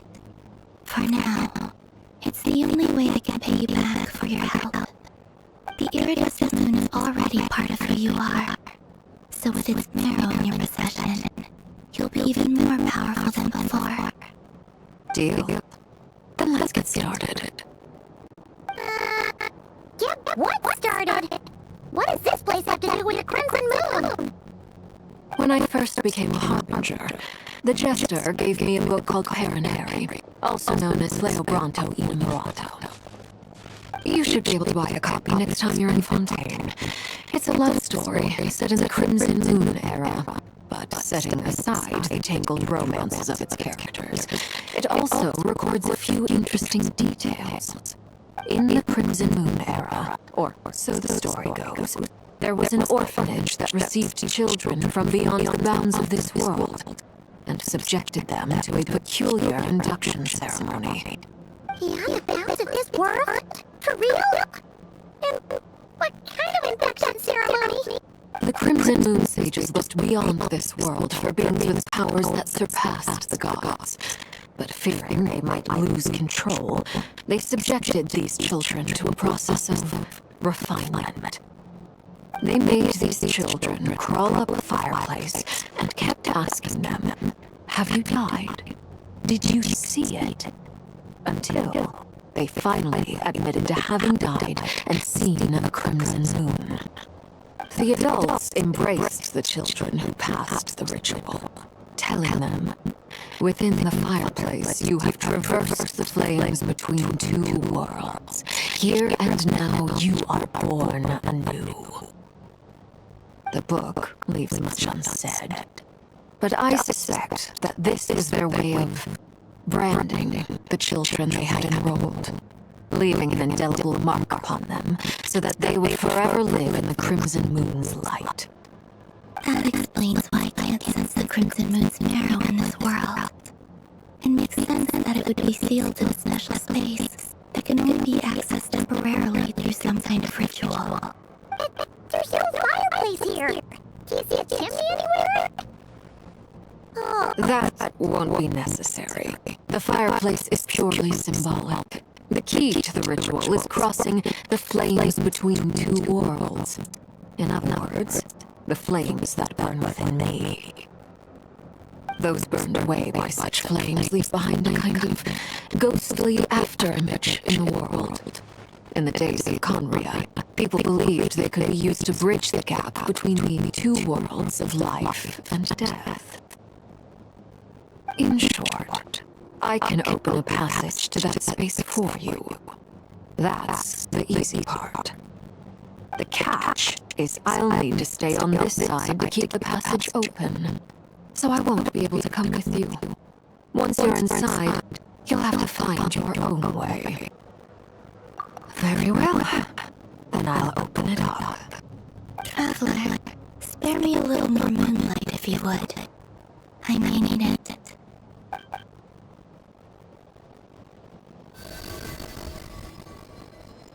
Thank you. I feel like I've recovered some of my strength now. It should be enough to move us across short distances and confront whatever dangers might await.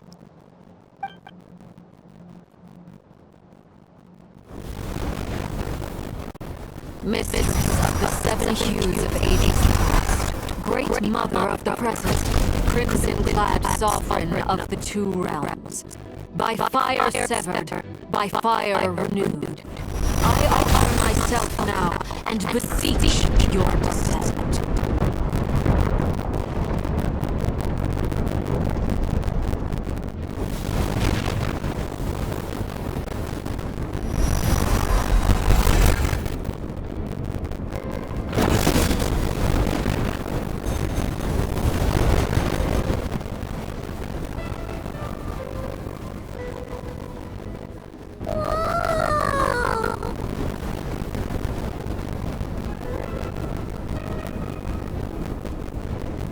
One word of advice as you're crossing over.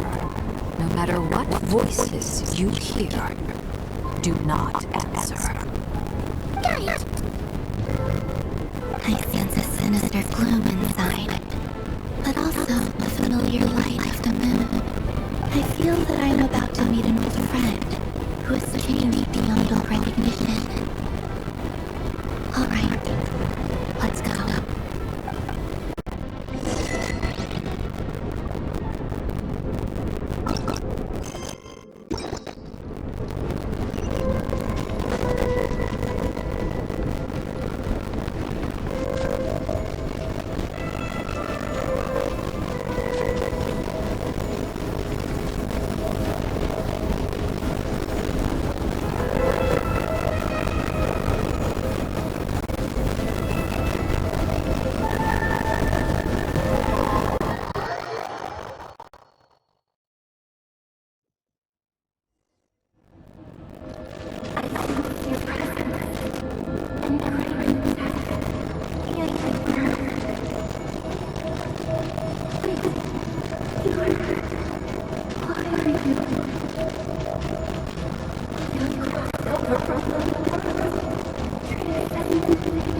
Is that the abyss? It's practically filled the entire place. What now? What a tragic sight. Fragments of your broken body, seized by the abyss, and hung up aloft like mummified remains. Iridescent moon. Was this truly what you wished for? Careful! There's something spooky about this place. Feels like something is lurking in the fog. I'm not right behind you. Whatever you do, don't run up without her.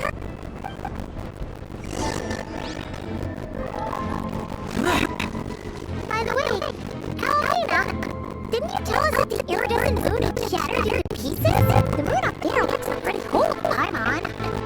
How is that possible?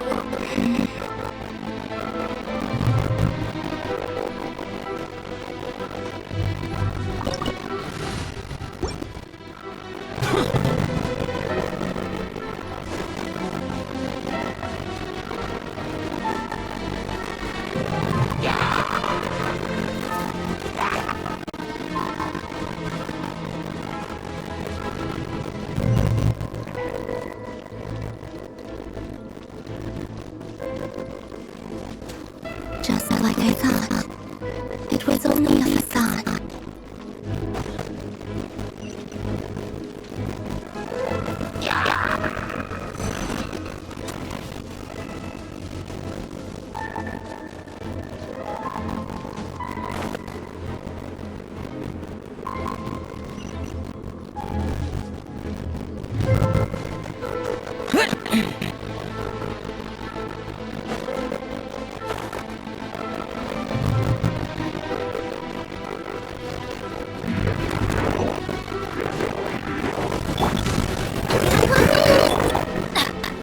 Light it up! There is no escape! Inazuma shines eternal! Teamwork!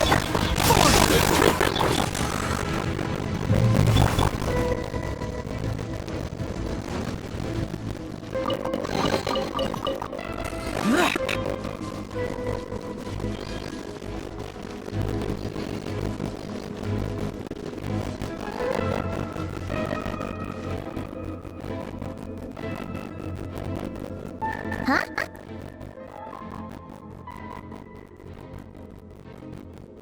Huh? For real? That's way too high! There's no way we'll be able to reach it! No. I'm not sensing anything up there. It's coming from under the mountain. Let's see... Ah! There's some kind of weird shadow over the water! Wait, see that? Looks like a mechanism of some sort. Let's check it out!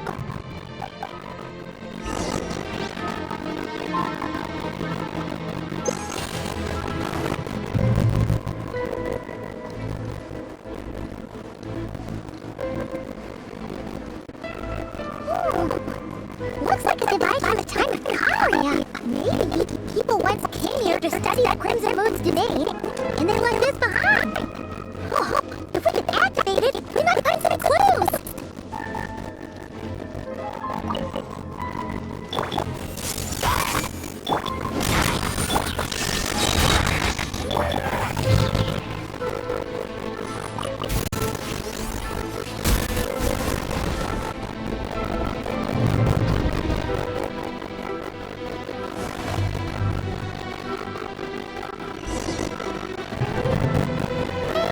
Look at that! Now that the mechanism's running, the shadow in the water looks different! You think these mechanisms might be the key to unlocking the secret? Let's try to find more of them! Phyllis, we'll leave the rest of the research in your hands. We'll be heading back now. I hope this isn't ruining date night. Mind your own business. Just leave me some snacks on the table. Olympus? Is that Riri's girlfriend? How come we're hearing her voice here? Oh yeah! So, do you think she was studying this strange space all along? The Abyss has made this space extremely unstable. Maybe that's why some of the things she said and did were preserved here. Like echoes. Or after images. Whenever I see this view, it takes me back to a poem from my childhood. Waning moon, oh lifeless damsel, weeping on the mountain crest. Mourning still in wistful tone, her fragile soul now laid to rest. For me, of all people, to be here investigating the mysteries of the Crimson Moon space. Is it a coincidence? Or something more?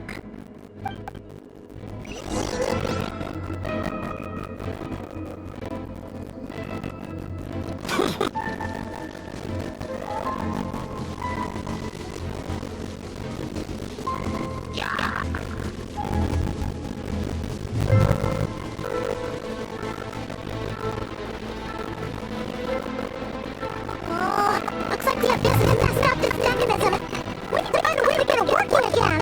Let's see if there are any other devices nearby. Everyone hook in! Go in!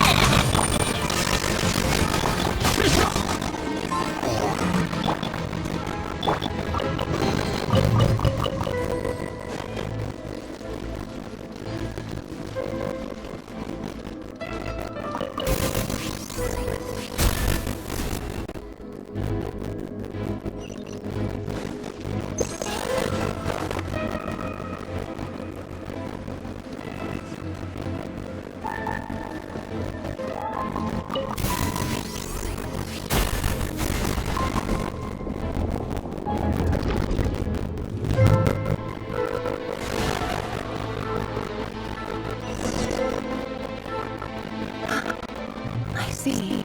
So the moon marrow, or rather the power of the three moons, is the key to unlocking.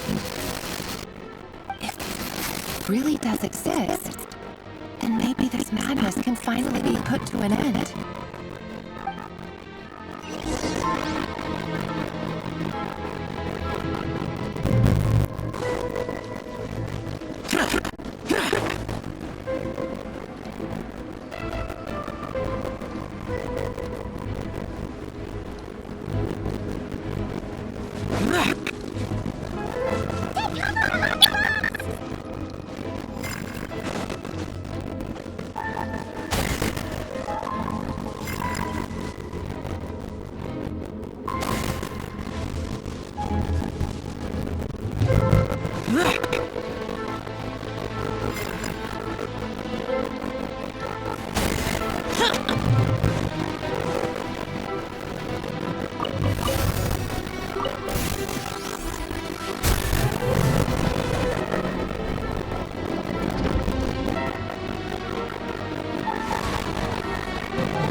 The Abyss inhibitors in place, I should be able to access the chamber with the moon marrow.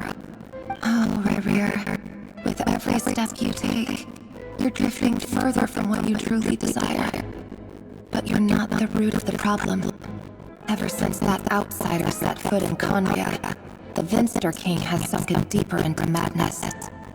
If only I could get my hands on that outsider.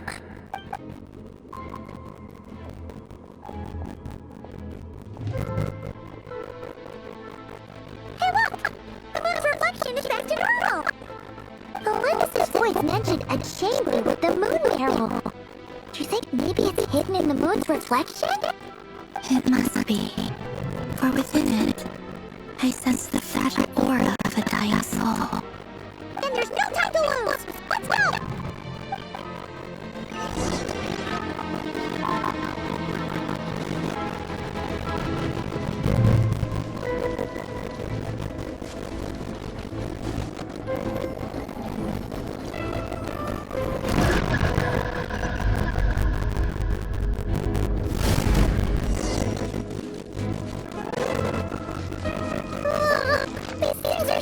creepy.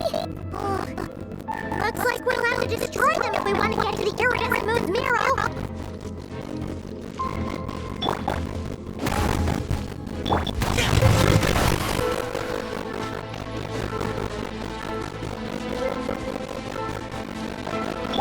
Let's light it up!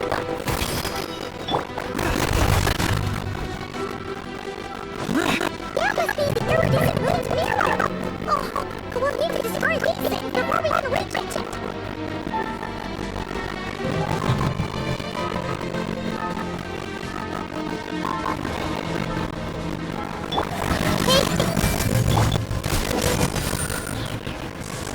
Shine down! Everybody stand back! I see everything! Share my knowledge! There is no harm to oblivion! Everyone look in!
I see everything!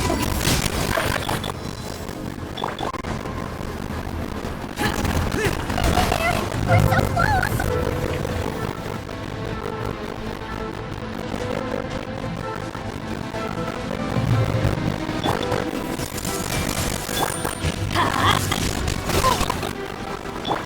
Shine down!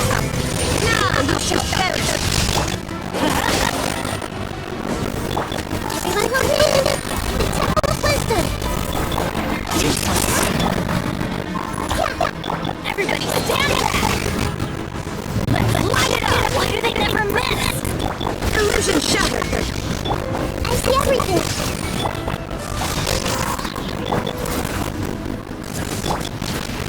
Let's change tactics, everyone!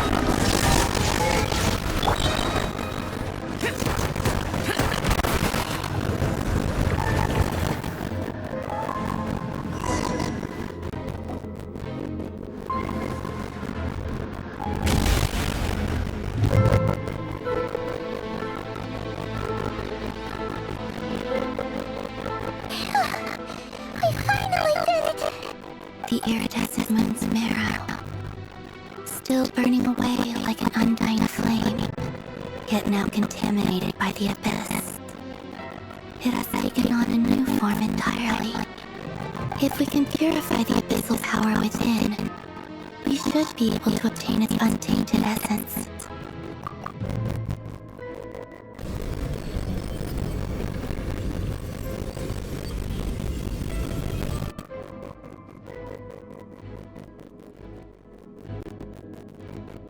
It's so cold.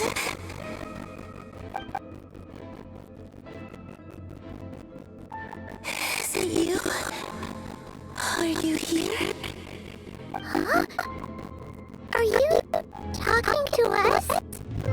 At long last, I can see you once more. Our fates have crossed, and I am finally free. I'm sorry, I lied to you. Even knowing what was to come, I still couldn't let go of the fear in my heart as death drew near. The moment the moon shattered, my body began to split apart piece by piece. Like I was being cut into pieces by 1,000 blunt blades. My thoughts scattered as the cold crept in. But I could not bear to fade away like that. Tell me, what was it that brought you to us all that time ago? If only I had possessed your courage, then I might have been spared this torment more painful than the death. You look so puzzled. That's how I felt too when I first saw you. But trust me when I say that everything happens for a reason. Farewell. I go.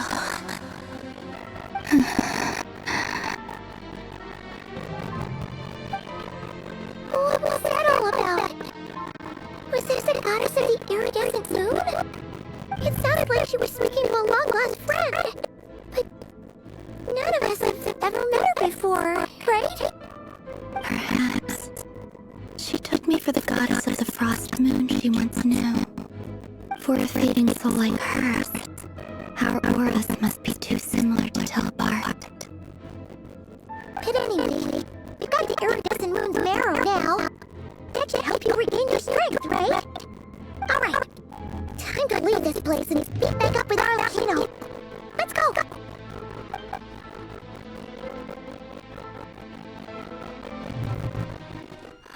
That's odd. This place looks different than when we came in. Waning moon, oh lifeless damsel.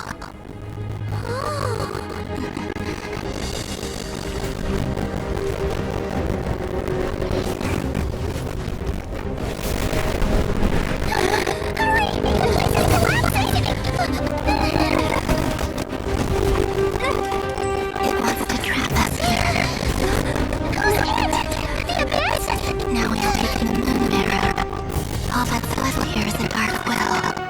It will show us no mercy.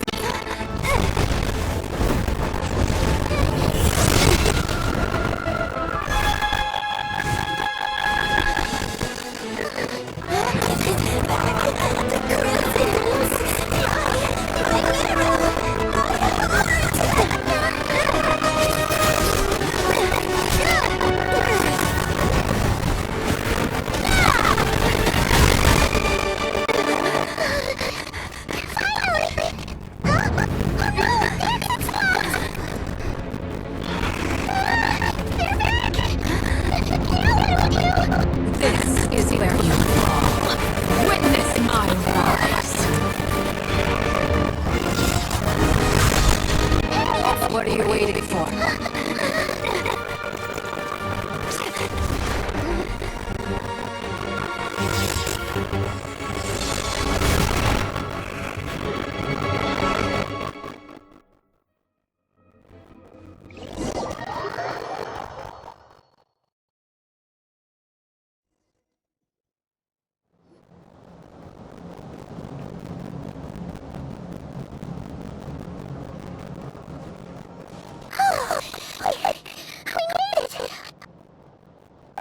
You, Archon? Did you save us?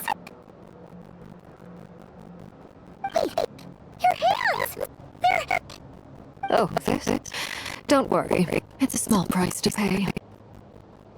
The Abyss wanted to trap you inside, and I defied its will by bringing you out. No wonder it's a little angry. No. I have paid the price, albeit a small one, and it cannot be undone. My hands have already fused with the Abyss. Purification would simply destroy whatever's left of them. But surely... Oh, we're so sorry, Archon. I can't believe you'd make a sacrifice like this for us. As much as I'd like to call it a favor, the truth is I was simply holding up my end of the deal. Well, Columbina. Yes, you did your part. And as promised, I will leave the iridescent moon's marrow in your care. From this day forth, may the two worlds' flames burn ever more brightly.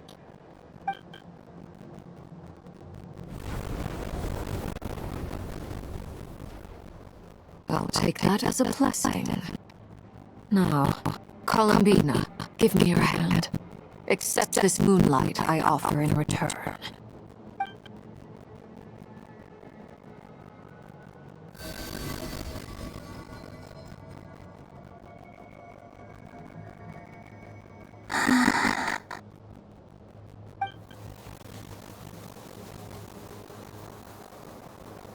feeling stronger?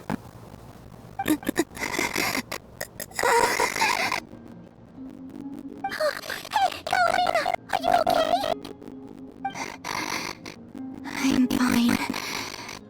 Our powers are a little at odds, that's all. By the Frost Moon's authority alone, wielding the power of the other moons was always going to be a stretch. Still, I think it's fair to say that your strength has returned, at least to the level it was at as Third Harbinger. It's still not enough. There's no way I can hope to challenge Rayrear like this. Just one more ray of moonlight, if you would.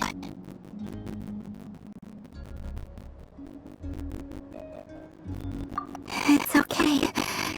I can take it.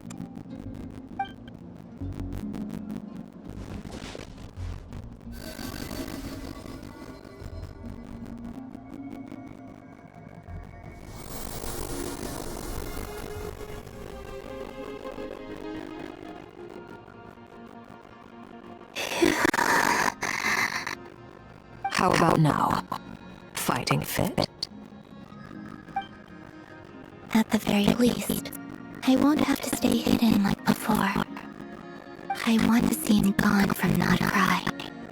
The Rapier of Solnari and his wild hunt must be sent back where they belong.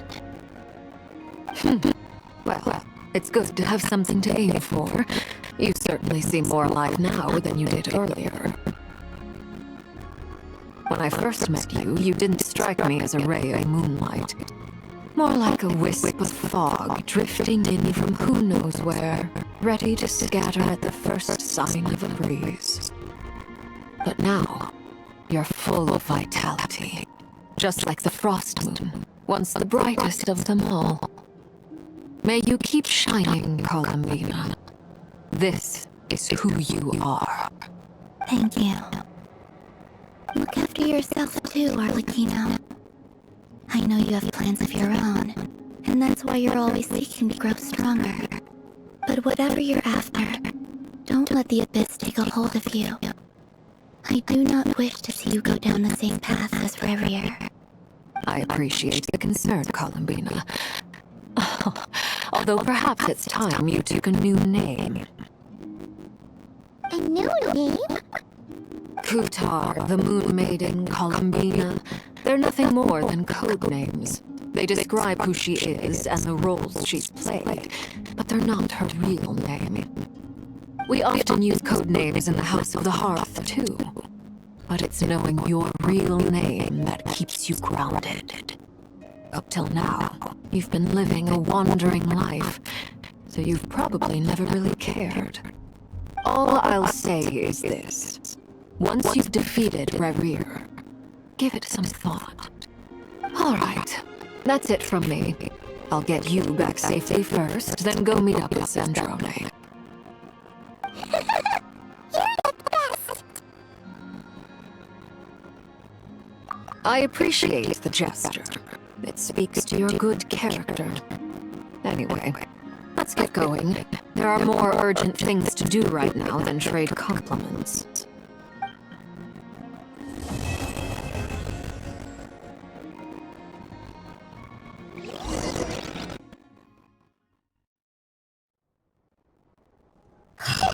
It was a close call, but we got the iridescent moon arrow and restored Columbina's strength, and that's all that matters.